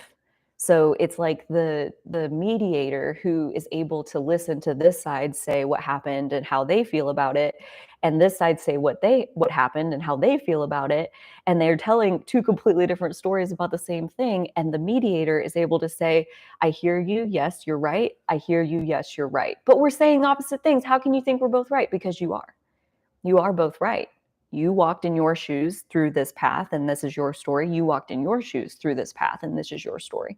So tolerance for paradox is saying like a tolerance for not needing right or wrong, black and white. It's not important. What's more important is harmony between opposites. So in order to find that harmony, I have to listen to this one and feel the rightness of this one, and I have to listen to this one and feel the rightness of this one, and the rightness of everything. Can I find something that's maybe win, win, win, win for everyone, that satisfies where everybody's coming from? And that's really beautiful. So on one hand, sure, you can say that they're indecisive or slow to make decisions or whatever else, but that's really beautiful to have such a wide, expansive tolerance for how many options there are in this world, how many versions of reality there are in this world, all of the different ways that things unfold, that there's beauty and rightness in all of it if you let there be. And so that heavy Libra energy make excellent diplomats, excellent mediators, because of that reason. They can objectively see what this person is talking about. Yes, that's true. I can see that. And you're disagreeing, but okay, I can see why yours is true also. Everybody's right. There's no such thing as wrong. So that's like very beautiful if we can lean into how to make that work for us, rather than feeling bad that I can't really make fast decisions or whatever it is that you're beating up on yourself about. Pivoting that to, but because I gave up the ability to make fast decisions, I can see a million different sides to every single situation, and it makes me brilliant at mediation. So there's lots of different ways to harness these energies. Another facet of Libra is beauty, art, and aesthetic intelligence. So immersing yourself in beauty, whatever that means to you. And especially when we're talking about Libra versus Taurus, we're mostly talking about relationships that you find beautiful. So spending time with people's energy who you find beautiful. This does not have to be a sexual connection. Libra does talk about love, and the seventh house is about marriage, but it really isn't limited to an intimate romantic connection. It's like the friend that, gives you hope and brings your spirits up anytime you have coffee with them, or, a family member, or anything, any kind of relationship where this person's energy is beautiful. Spending time with a baby, they're so pure and innocent and loving and open, and like that kind of time spent with beautiful energy as much as you possibly can. And then I also wanted to talk about with aesthetic intelligence. I love looking up people's birth charts and like looking at, can I see any commonalities between like certain groups of people? For example, I was in Astro Charts yesterday and was clicking through looking for this YouTuber's chart. They have like 10 million followers or whatever, and have this whole career that they've made since they were a teenager. And I wanted to see their natal chart, like what's up with them. And so they have their sun in the 10th house. And over to the right side, it gives me all these other YouTube stars. It's like, oh, you're looking at this one, maybe you want to see these guys. And so I just start clicking through like basically all of them. These are all YouTube stars, Instagram stars, tic-tac-toe stars. And they all of them, 99% had sun in the 10th house. And I saw two that had sun in the 9th house, but the 9th house sun was like almost conjunct the midheaven. So it was like almost up on the 10th house cusp. And that's it. Out of all of these YouTube, Instagram, blah, blah, blah stars, they all had sun in the 10th house for the most part. And I was like, wow, that's crazy. So the thing I've noticed about aesthetic intelligence is in quarterbacks, like football, which again, I don't give two shits about football, but whole thing on Aaron Rodgers, maybe Maddie can put that in the because that was fascinating. He is a fascinating character, Aaron Rodgers. He's the quarterback of the Green Bay Packers. And I also have looked at the chart of Patrick Mahomes, who's the quarterback for the Kansas City Chiefs, and they both have really heavy Libra energy. And they both have this insane ability to, one, withstand pressure of like, they're being rushed, so they need to throw the ball or do something. And they just act like they're totally fine, like they're not even aware of the pressure to make a decision. So they're really good at withstanding that moment of indecisiveness. Doesn't freak them out. So they have this openness. And then there's such an intuitive ability to just put the ball like right where it needs to be, just like land it right into the wide receiver. I don't know, is that the right word? Like the guy's hands in the end zone. Like their body just does it. They just see out of all this chaos out here in front of me that this is my best path, and the body just does it. And that aesthetic intelligence, that ability to find harmony and balance in your visual environment.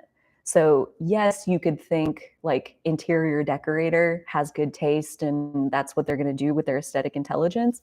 But quarterbacks also make use of aesthetic intelligence. So there are so many different ways that you can put this energy to work for you.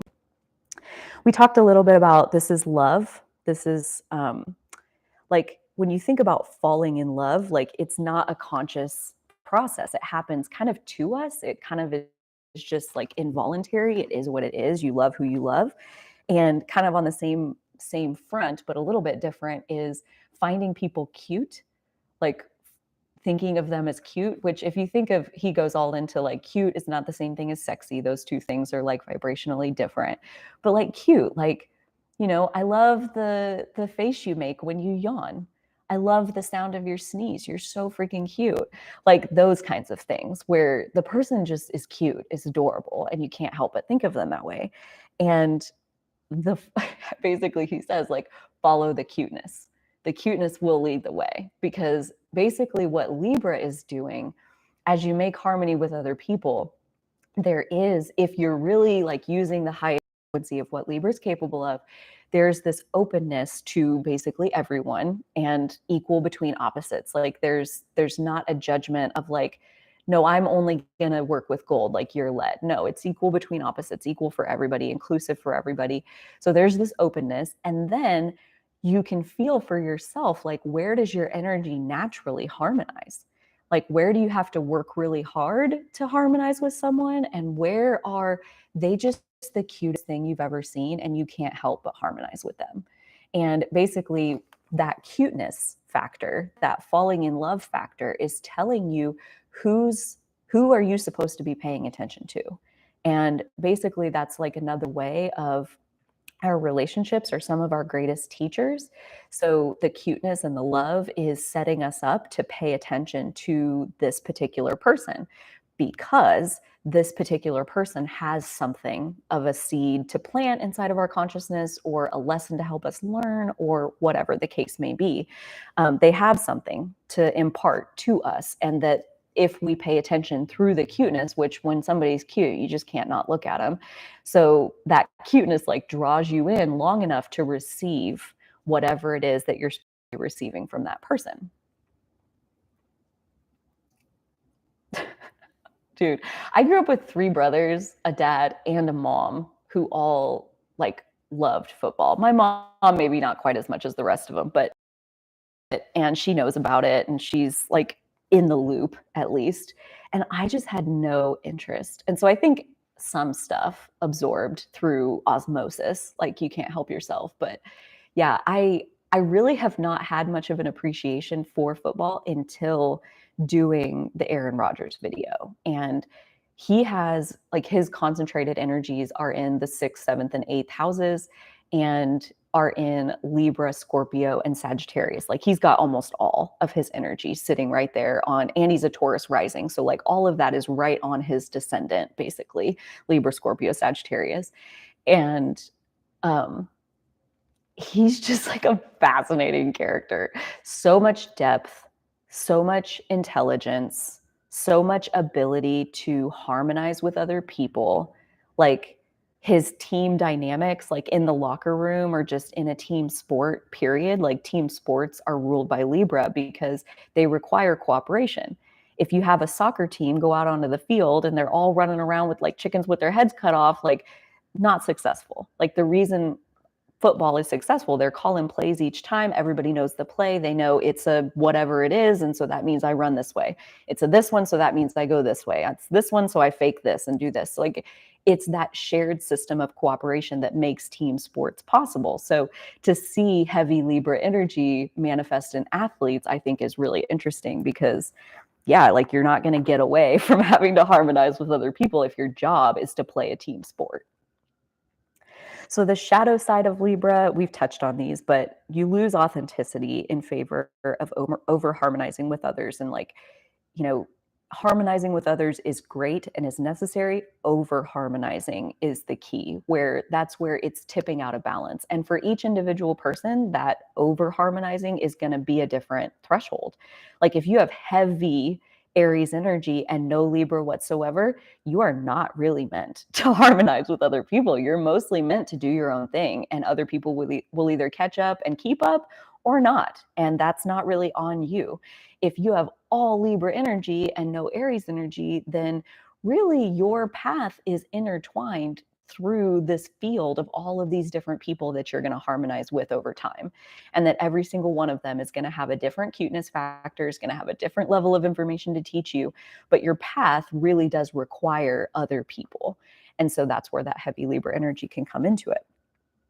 Indecisiveness, yeah, it's not really that you're indecisive, it's that you've kind of opened your awareness beyond right and wrong, and it's an endless sea of shades of gray. So full moon in Libra, really our top priority through all of this, like we've said at the beginning, is the peace of your soul, like peace, P-E-A-C-E, inner peace. Our goal is to move with grace. And when we think about that, that requires a good dose of inner peace and inner comfort, inner security. When we're insecure, we're jealous and competitive and trying to step on other people to get what we need to survive. When we know that we have what we need to survive and we're well taken care of and we're content, there's a different vibration that we approach people with, that especially with Libra, like there's a tolerance for their version of what's right, not just what we think is right. So there's this expanding perspective of what's true. That's one of the things that I think can come out of this Libra full moon is, you know, Libra moon in general gives us an emotional tolerance for paradox. So maybe, and when you think about Libra and relationships, like a lot of the tension and breakdown of relationships comes through I'm right, you're wrong. Like there's no discussion, there's no diplomacy, there's no collaboration and trying to work it out, trying to negotiate any of that. There's more the Aries side of like, this is what I want, and I'm not going to listen to you tell me that I'm going to do something different. And this is a time of expanding your mind to be more open towards what is true for other people. That's not saying at all, and especially you, I mean, with the sun in Aries, you really can't let go of what's true for you. Don't do that, but also do open to what's true for other people. The full moon is illuminating our dominant Libra frequency. So these could bring manifestations of beauty, or maybe a soul friend, someone who, when you spend time in their presence, they feel like that soul uplifting, like your soul just naturally harmonizes with them, or a manifestation of love of any kind, even from existing relationships. You can manifest new territory within an old relationship. But on the flip side, we can also manifest the consequences. The manifestation that comes could be a consequence of our pattern of overcompromise. So maybe the manifestation that comes on the full moon is we have an experience with someone close to us where they're exerting dominance and control over us because they're used to us just harmonizing with them, compromising with what they want. And now with the sun in Aries and the Aries new moon last week, we have a more dominant grasp on who we are. And maybe the manifestation is that there's some discussion and communication that lets them know, I appreciate where you're coming from, but actually I'm over here and I'm going to do it this way. I'm not going to do what we're not going to harmonize on this point because I know I need to go over here, but you're still, because it's Libra, like you're still going to handle it in a nice diplomatic way, most likely, not necessarily burning down the bridge of that relationship. That would be like a last resort for any Libra energy.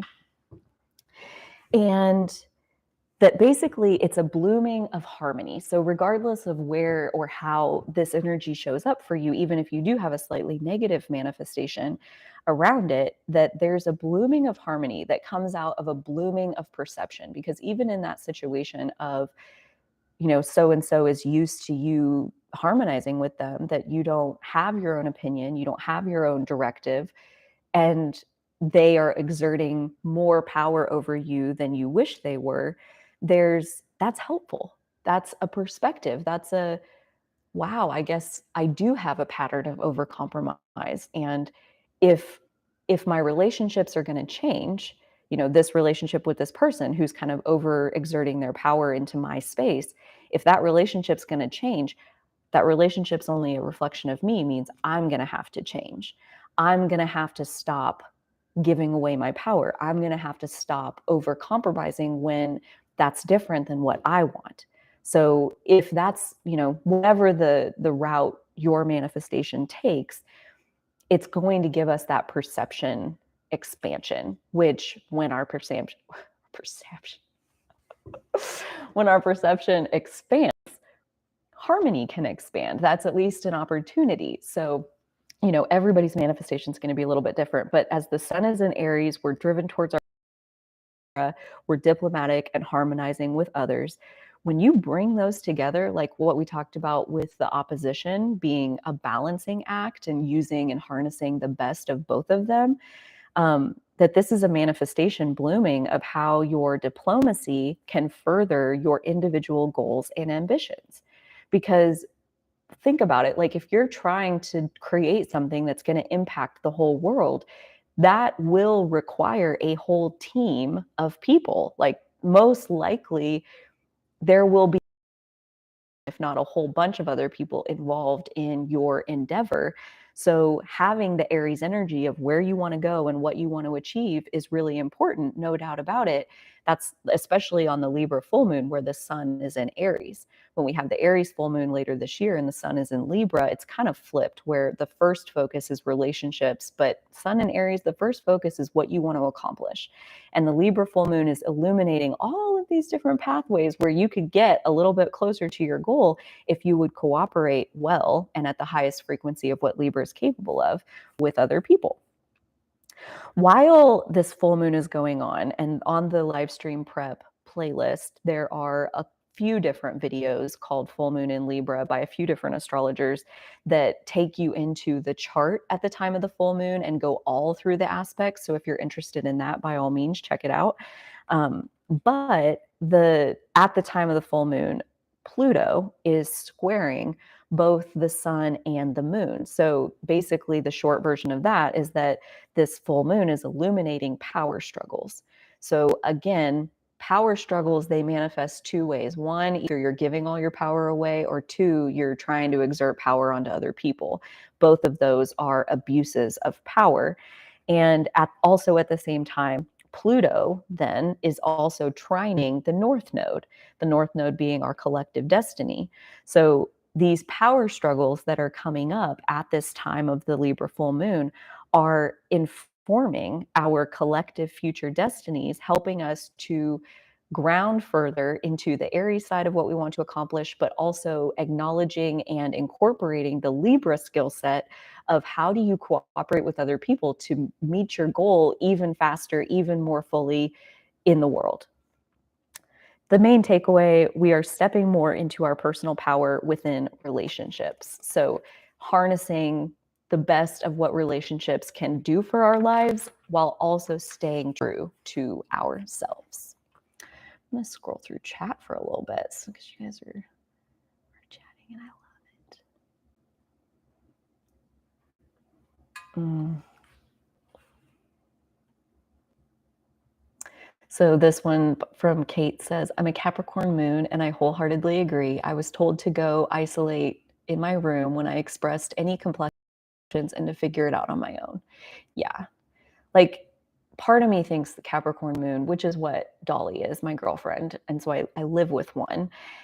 And there's the shadow side of what I can tell and the light side depends on how you come to it is like there's a extreme self-sufficiency, and in adults this can obviously cramp intimacy and intimate relationship because you're self-sufficient, you're good to go, you don't need other people, and that's true. And so there's in adulthood, I think there's maybe a little bit of a softening back towards your own emotions that can happen, but in childhood it actually serves you really well because basically your parents don't want to support your emotions. Like that's not what's on the agenda. That's not what's going to happen. So rather than taking some really tender emotions into this environment where your parents are not going to be any help at all, you in Capricorn, where you don't need people to help you manage your emotions. You got that covered. And so your parents not helping you with it.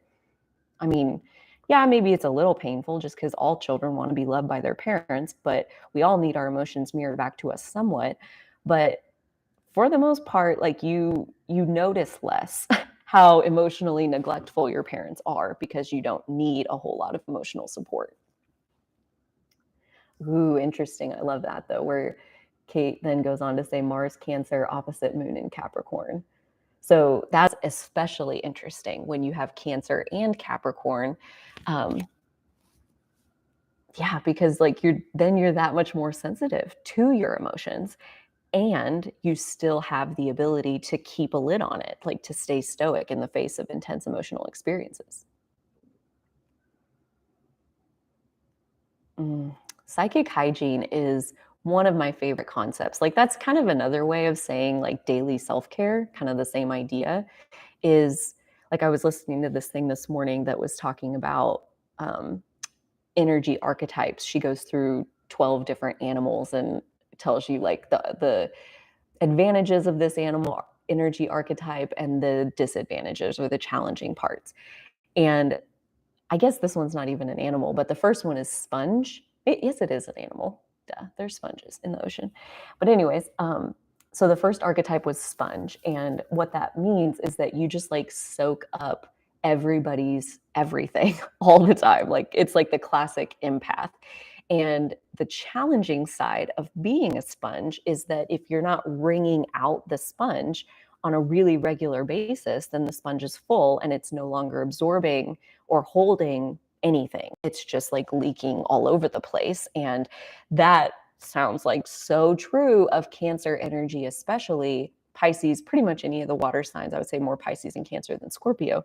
Scorpio has a lot of that same self control that Capricorn possesses. But um, so with Cancer and Pisces, though, you take in so much all the time. And if you're not regularly wringing out the sponge, then your entire energy field becomes stagnant and heavy and weighed down.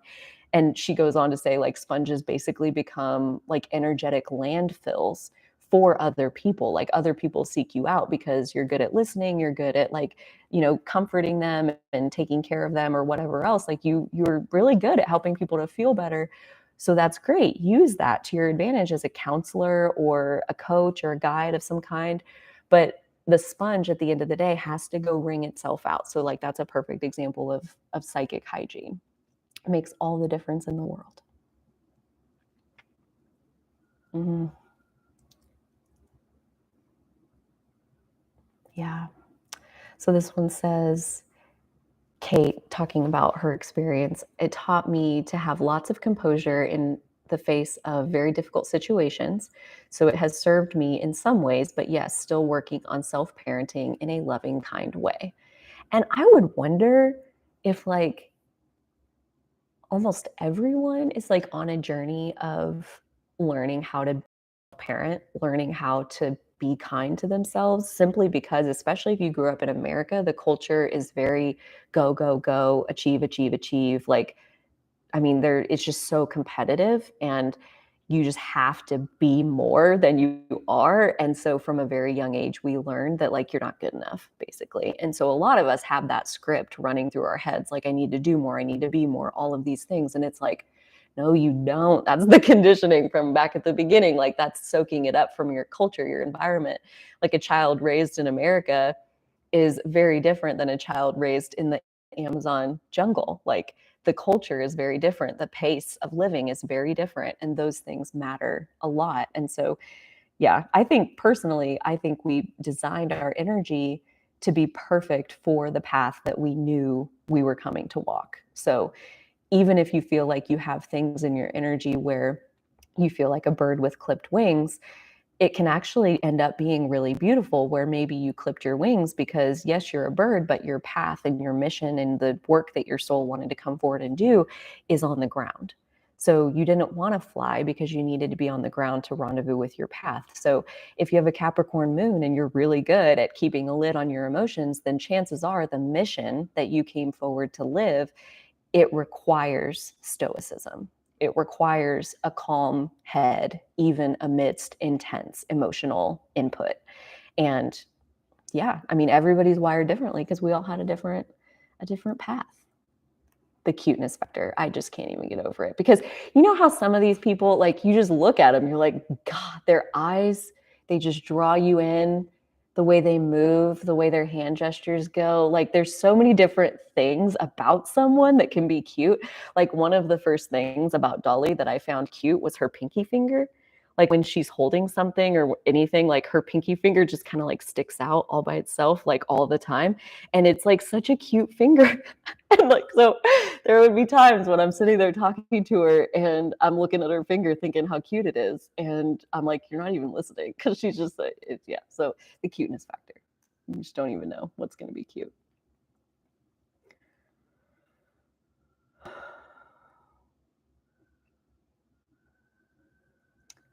So yeah, I wonder like this Libra full moon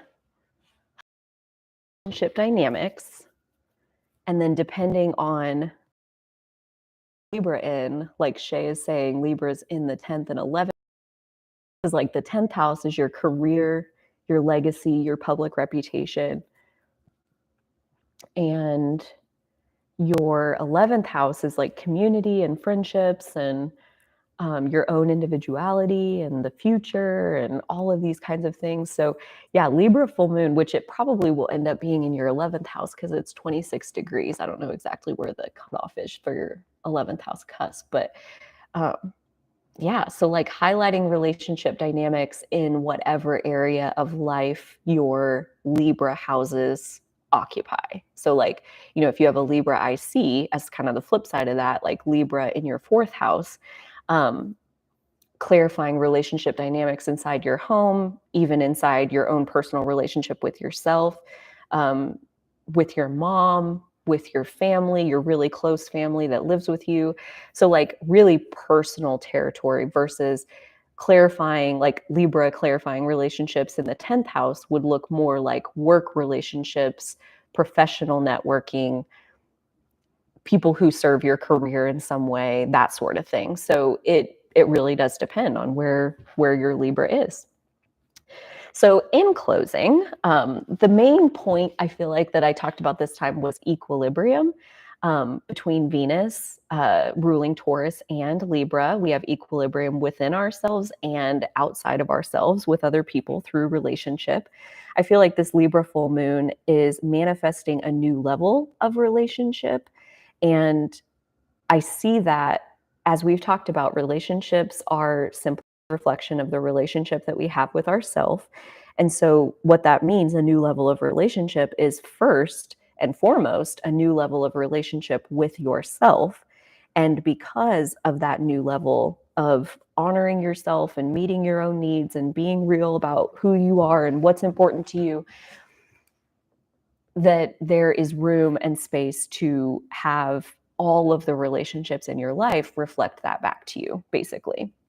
So also the sun and the moon are involved in the full moon, that opposition. So the ruler of the sun in Aries is Mars, and the ruler in Libra is Venus.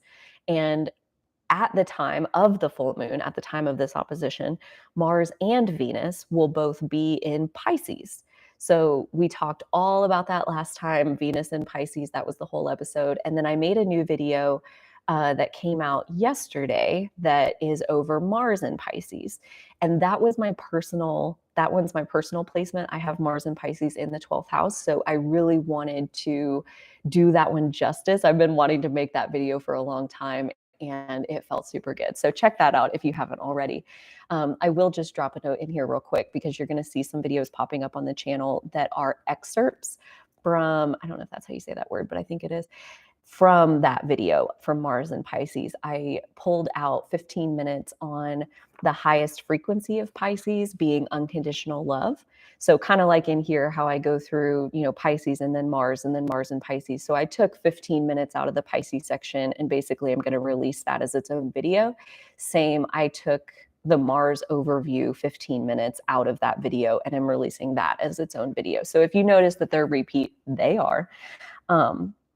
But with this new level of relationship, what are you ready to shift and evolve? What can you personally do differently? Like if your relationships are going to change, you yourself are going to have to change. So what are you ready to change?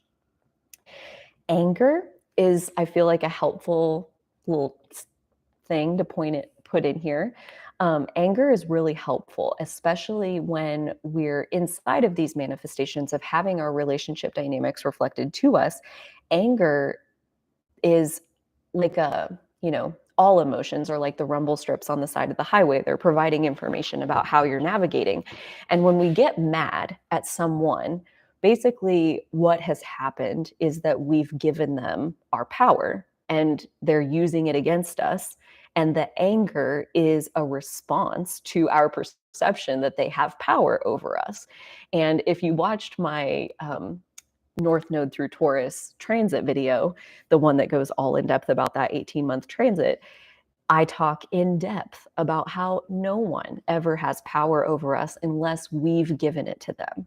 So when we get angry, that is a sign that we've given away our power, and that anger is an opportunity to bring a piece of our power back inside of ourselves. So as we go through the rest of the Aries season and this Libra full moon, I feel like if there are pockets of anger towards another person in your life, that's a good place to start. As far as like, if you resent them, if you are frustrated with them or angry with them, chances are you're not owning your power inside that relationship. And so it's not something that they need to do differently. It's you who needs to show up standing in your power, and then they won't be able to perform the behavior that you previously found so frustrating. We can't change what's come before, but we absolutely get to learn from what came before and choose to show up differently in the future. And that's what these full moon and new moon manifestations are. Like, how many of us would love to like manifest winning the lottery or some shit like that? Of course, maybe that's looks alluring to you.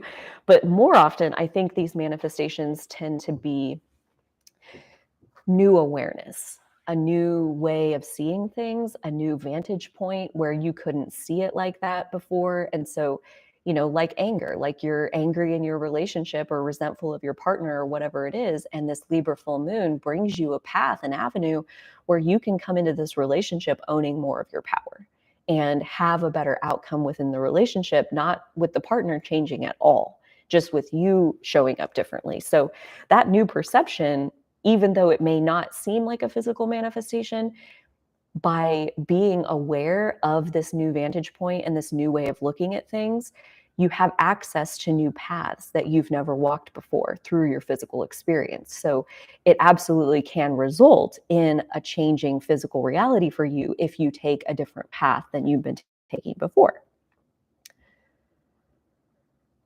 That basically this is kind of like we said with the opposition, the balancing, that this is a great time to get clarity around when you should stick to your guns and hiss. Like we said back when we talked about Mercury entering Aries, that Mercury in Aries, especially if you're born with Mercury in Aries, learning to hiss. You're learning to warn people like, no, that's my boundary and you're not allowed to cross it. Like they're not hurting you yet. You're totally fine and healthy and nothing has been damaged at all. but you're learning to issue warnings. And so when should you stick to your guns? When should you hold firm on your boundary and say, no, you're not going to cross this? And when should you compromise and collaborate? What are you willing to give up and what do you need to keep? And again, depending on your personal natal chart, that's different for everybody. But essentially, we're all moving towards harnessing our own power, both within ourself and our relationship with ourself, and then having that reflected through our relationships, harnessing our power and ideas towards advancing the new earth. So this is a topic that comes up a lot if you listen to Pam Gregory, especially talks about the new earth and almost every single thing that she does, which I absolutely love. Dolores Cannon also has a whole body of work around the new earth. The 3 waves of volunteers and the new earth is a great place to start if you're not familiar. But that, kind of setting this back into the context of where we are as a whole right now is that there is a spiritual tsunami moving through the collective at this time that Neptune is conjuncting Jupiter on April 12th. So like here in just a few days, we are already feeling the rising tide of that tidal wave that is going to kind of break then on April 12th, and we'll still be in the flood of it for another 10 days or so. But not only that, we have Mars and Venus both in Pisces during this time. Venus is already there. Mars will be there here in about a week. So all of this backdrop of Pisces, these 4 planets in Pisces, means, yes, we're getting awareness and clarity in our relationships, in ourselves, in our state of equilibrium. But there is this larger backdrop, or this depth of processing that's happening under the surface that, Pisces is the last step of the healing journey. It's where we transcend, let go, and forgive. And that's where we move forward as a lighter being because we've learned the lesson and we release the pain. So all of that is happening kind of as an undercurrent this whole entire month of April.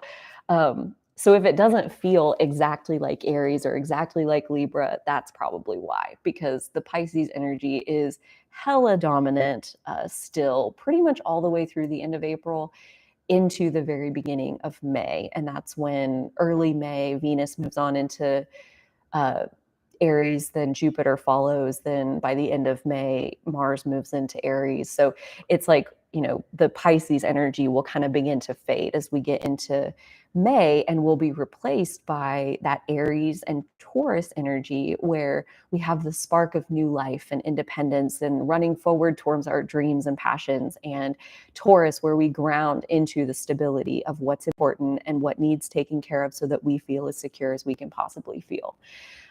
Such good things that are happening right now.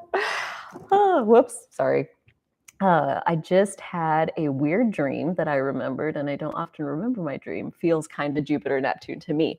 Yes, this whole, Pisces energy in general, especially once we got Venus in here and Mars is coming soon. So like, especially while all 4 of these planets are in Pisces, it is such an important time to even just set the intention, like tonight in my sleep space, I am open to receiving my highest good.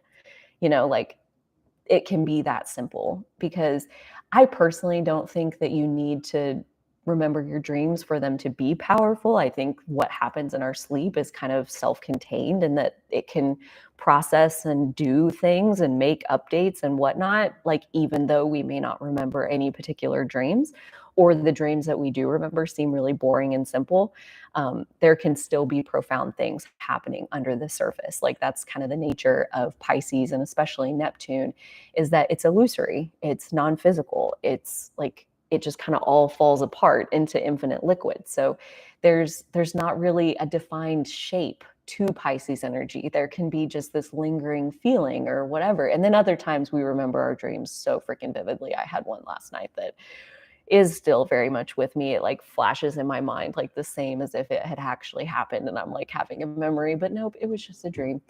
But yes, there is a lot more activity happening in our dream space.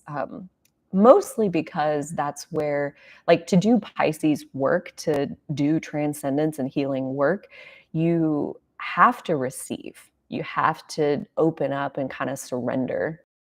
And when we're awake, most of us are more in control of what's going on and the plan, and do this, and I'm gonna do this, and I'm gonna call him, and I'm gonna drive there. And that's what we're doing while we're awake. That's not receptive. That's action oriented. That's, going and doing and following your conscious ego desires in any given moment.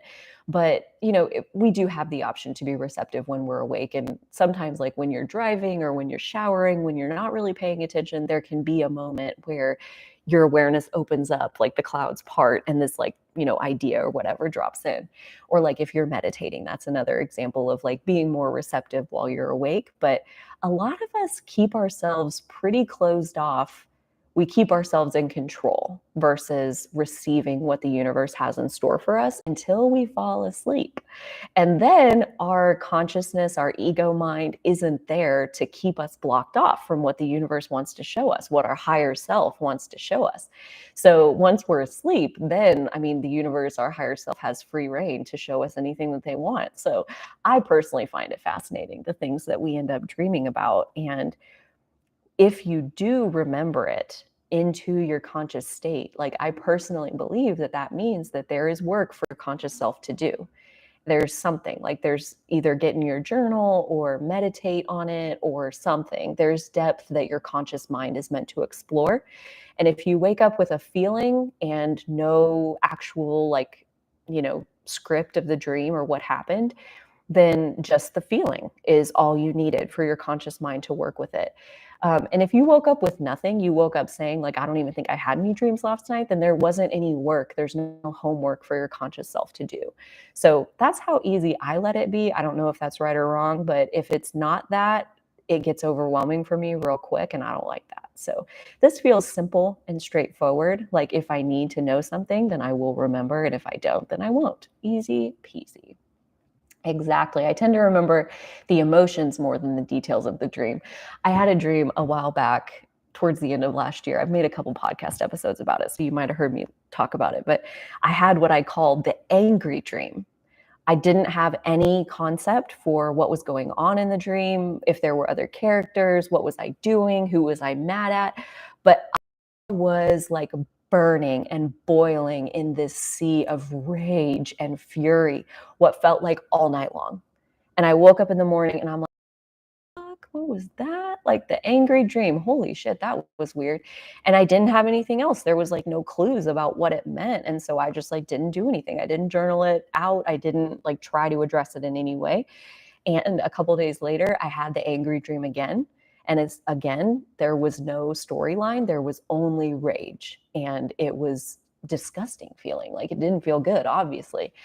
And that morning when I woke up, I was laying there and kind of on the verge between awake and sleep. And I woke up with the awareness of I had the angry dream again. That's so weird that I would have it twice. And then this question dropped in, what is this about? Like, it just like occurred to me to ask, what is this about? And then the answer dropped in like right on the heels of that, mom. And so now I know that the angry dream is about my mom, even though that I got that part of it while I was conscious. I didn't know that from the dream. I just knew I had the angry dream again. And then I still didn't do anything with it. I still was like, huh, that's interesting. This rage is about my mom? I don't think so. That doesn't sound right. So I didn't do it. Days goes by and I had the angry dream again. So that was 3 nights in 1 week where I felt like all I did sleeping was boil in a fire of rage. And I was like, okay, so I got out my journal. So like, hopefully you're not as hard-headed as I can be sometimes. But yeah, so at that point I started journaling, and basically the beginning of my journal was like, why would this rage be about my mom? Like, I don't feel like I'm mad at my mom. The vision came, the first one of like something that happened when I was little that I could just see her face. And so I wrote out, this is what happened. And yeah, it hurt. And I can see that. Yeah, I'd never really dealt with the anger that I had at her over her treating me like that. And as I finished journaling that one, another one came. And then another one came, and then another one came, and another one came. And there were, I mean, like 7 or 8 of these different memories that like I don't sit around thinking about these things ever, but they're in there. They're somewhere deep down in my repressed energy and subconscious, like my shadow self, like all of those painful memories and hurt feelings were still in there from 20, 30 years ago. And this angry dream is like the feeling of rage and upset was coming to my surface because it was ready to be healed. It was ready to be transmuted and released, the Pisces version of transmute, transcend, release, let go. And so after I journaled about the mother dream or the angry dream that was about my mom, after that, I've never had the angry dream again, not anything even a little bit remotely like it. But there have been lots of times over the last 6 months since I had the dream that I'll be driving or I'll be showering or I'll be in a more receptive state within my day, and another one will pop in where little girl Carly is still feeling upset that her mom treated her like that. And so, I haven't ever told my mom about any of this, but in terms of reparenting myself, I definitely, put my arm around little girl Carly, and I agree with her that her mom should not have talked to her like that. And, she's safe now and blah, blah, blah, blah, blah. Like, comforting that inner child part of ourselves and reintegrating that part of ourselves. And I think our dreams can help us become aware of like what piece is ready when it's ready. And again, it may be possible for your subconscious to like do the whole process in your sleep, and you may not even need to be aware of it. Or there may need to be a piece that is much more conscious that is for your conscious mind to sort out. So yeah, in that case, it was very much like my conscious self needed to go through this healing process and release those emotions. The dream state was just a preview of this that I was holding in my mix of vibrations. There was this pocket of rage, and that obviously is not what you want. Not what you want at all. Oh, those are the best, Shay. My dream was opposite. It was full of feelings of love. Okay, so Abraham tells this a lot where people will want things and they're like, so I had a dream and there was this partner, my relationship was in the dream and we hugged and we kissed and maybe some other stuff. And like, it just felt so good. And like, why aren't they here? Why won't it manifest in my life? And basically Abraham's response is kind of like what we were talking about with like, we're so resistant in our wake state and we're not hardly at all resistant in our sleep state, that like when we're manifesting new things into our lives, a lot of times we'll manifest it into our dream space first because that's our lowest resistant place to be. And all that means, if you have a dream that's full of love, that means that that manifestation is basically ready to come into your life. And the difference between you manifesting it in your dream space and your wake space is your level of resistance between the two. So how much resistance do you have while you're awake? And I mean, that just depends on the day, I'd say. Like we all have probably a range where we live, and every day it's like a little bit different inside that range. But yeah, I'm a big believer that if you're dreaming about it, that it's ready for you, but you're maybe got some tuning to do to your wake vibration to fully be a match to what it is that you're manifesting. Yeah. Little girl Carly, she gets hugs a lot. That's okay.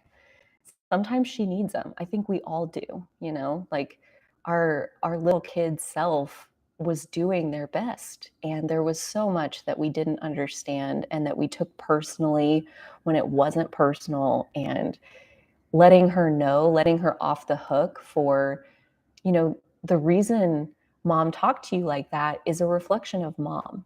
It's not a reflection of you. So there can be so much healing when our adult self, who knows what we know now, can, put your arm around your little kid self and offer some of that comfort. Yeah. Good things, good times, all of the above. That is all I have for you today, just 2 hours and 13 minutes worth. So I hope you've enjoyed it. If you have any questions at all, don't hesitate to ask. Um, I am on the home stretch of my grocery training module project. I recorded the 6th video yesterday, and I have 2 more ready to record. So all the documentation's done. I just need to record the video. And then I have 2 more that the documentation's probably like 60% of the way done. So I need to finish that and then record the video. So right now I have it booked out. We'll see if I can keep my schedule, but I have the last work day for myself to be April 24th. So that's like so freaking soon. That's like 2 weeks from now. Home stretch. I can see the light at the end of the tunnel. And for those of you who don't know, that means that once I'm done with that, that contract that I've had for the last year, I will be full focus back on owning authenticity and making more videos for the channel. I'm also starting a weekly Zoom. More information to come in the next few weeks on this, but a weekly Zoom that'll meet on Sunday mornings. If you're wanting to, one, have a more interactive conversation than just the chat through Zoom, we can talk to each other. I can see you also and hear you and all of that, which I love. And a weekly touch base as far as let's look at the astrology for this week and a theme for this week and get some inspiration and some centeredness to take into the week ahead and do our best and come back the next Sunday and do it again. So that I am really looking forward to. At this point, I'm thinking that'll start July 10th and then meet every Sunday after that. So like I said, more to come on that, but I am just like so excited to get to the end of this project and be full force back onto owning authenticity, where like basically every single one of my passions gets to come together inside that owning authenticity space. And I absolutely love that. It's a little bit of a dream come true. So yeah, all good things. But I think I'm going to cut it off here. Oh, yes, I'm so excited. Oh, cool.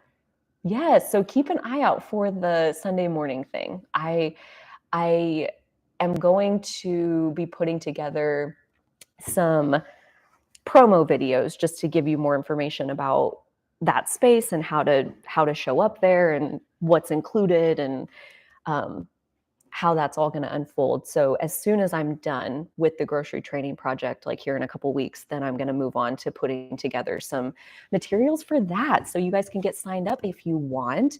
But yeah, otherwise, thank you so much for joining me. I love doing these. I love them so much. It's so personally satisfying for me to learn about all of these archetypes and hold them in my awareness and get the juice out of them for myself. And then to come in here and share all the cool pieces with you guys and have you find it cool too is just like, I was thinking this morning, like, I feel like, like a person who shows up on a street corner every once in a while to just like shout about random things that are personally satisfying to me. And it's like this crowd gathers around like my random shouting on the street corner because they want to hear what I'm saying. So thank you for taking this in and for joining me in this space. I absolutely adore your presence here and your interaction, your participation in the chat or in the comments if you're catching this on the replay. Thank you so much for being here. I will see you soon. I hope you take such good care of yourselves, and so will I. Okay, bye. Bye. Okay, bye. Okay, bye.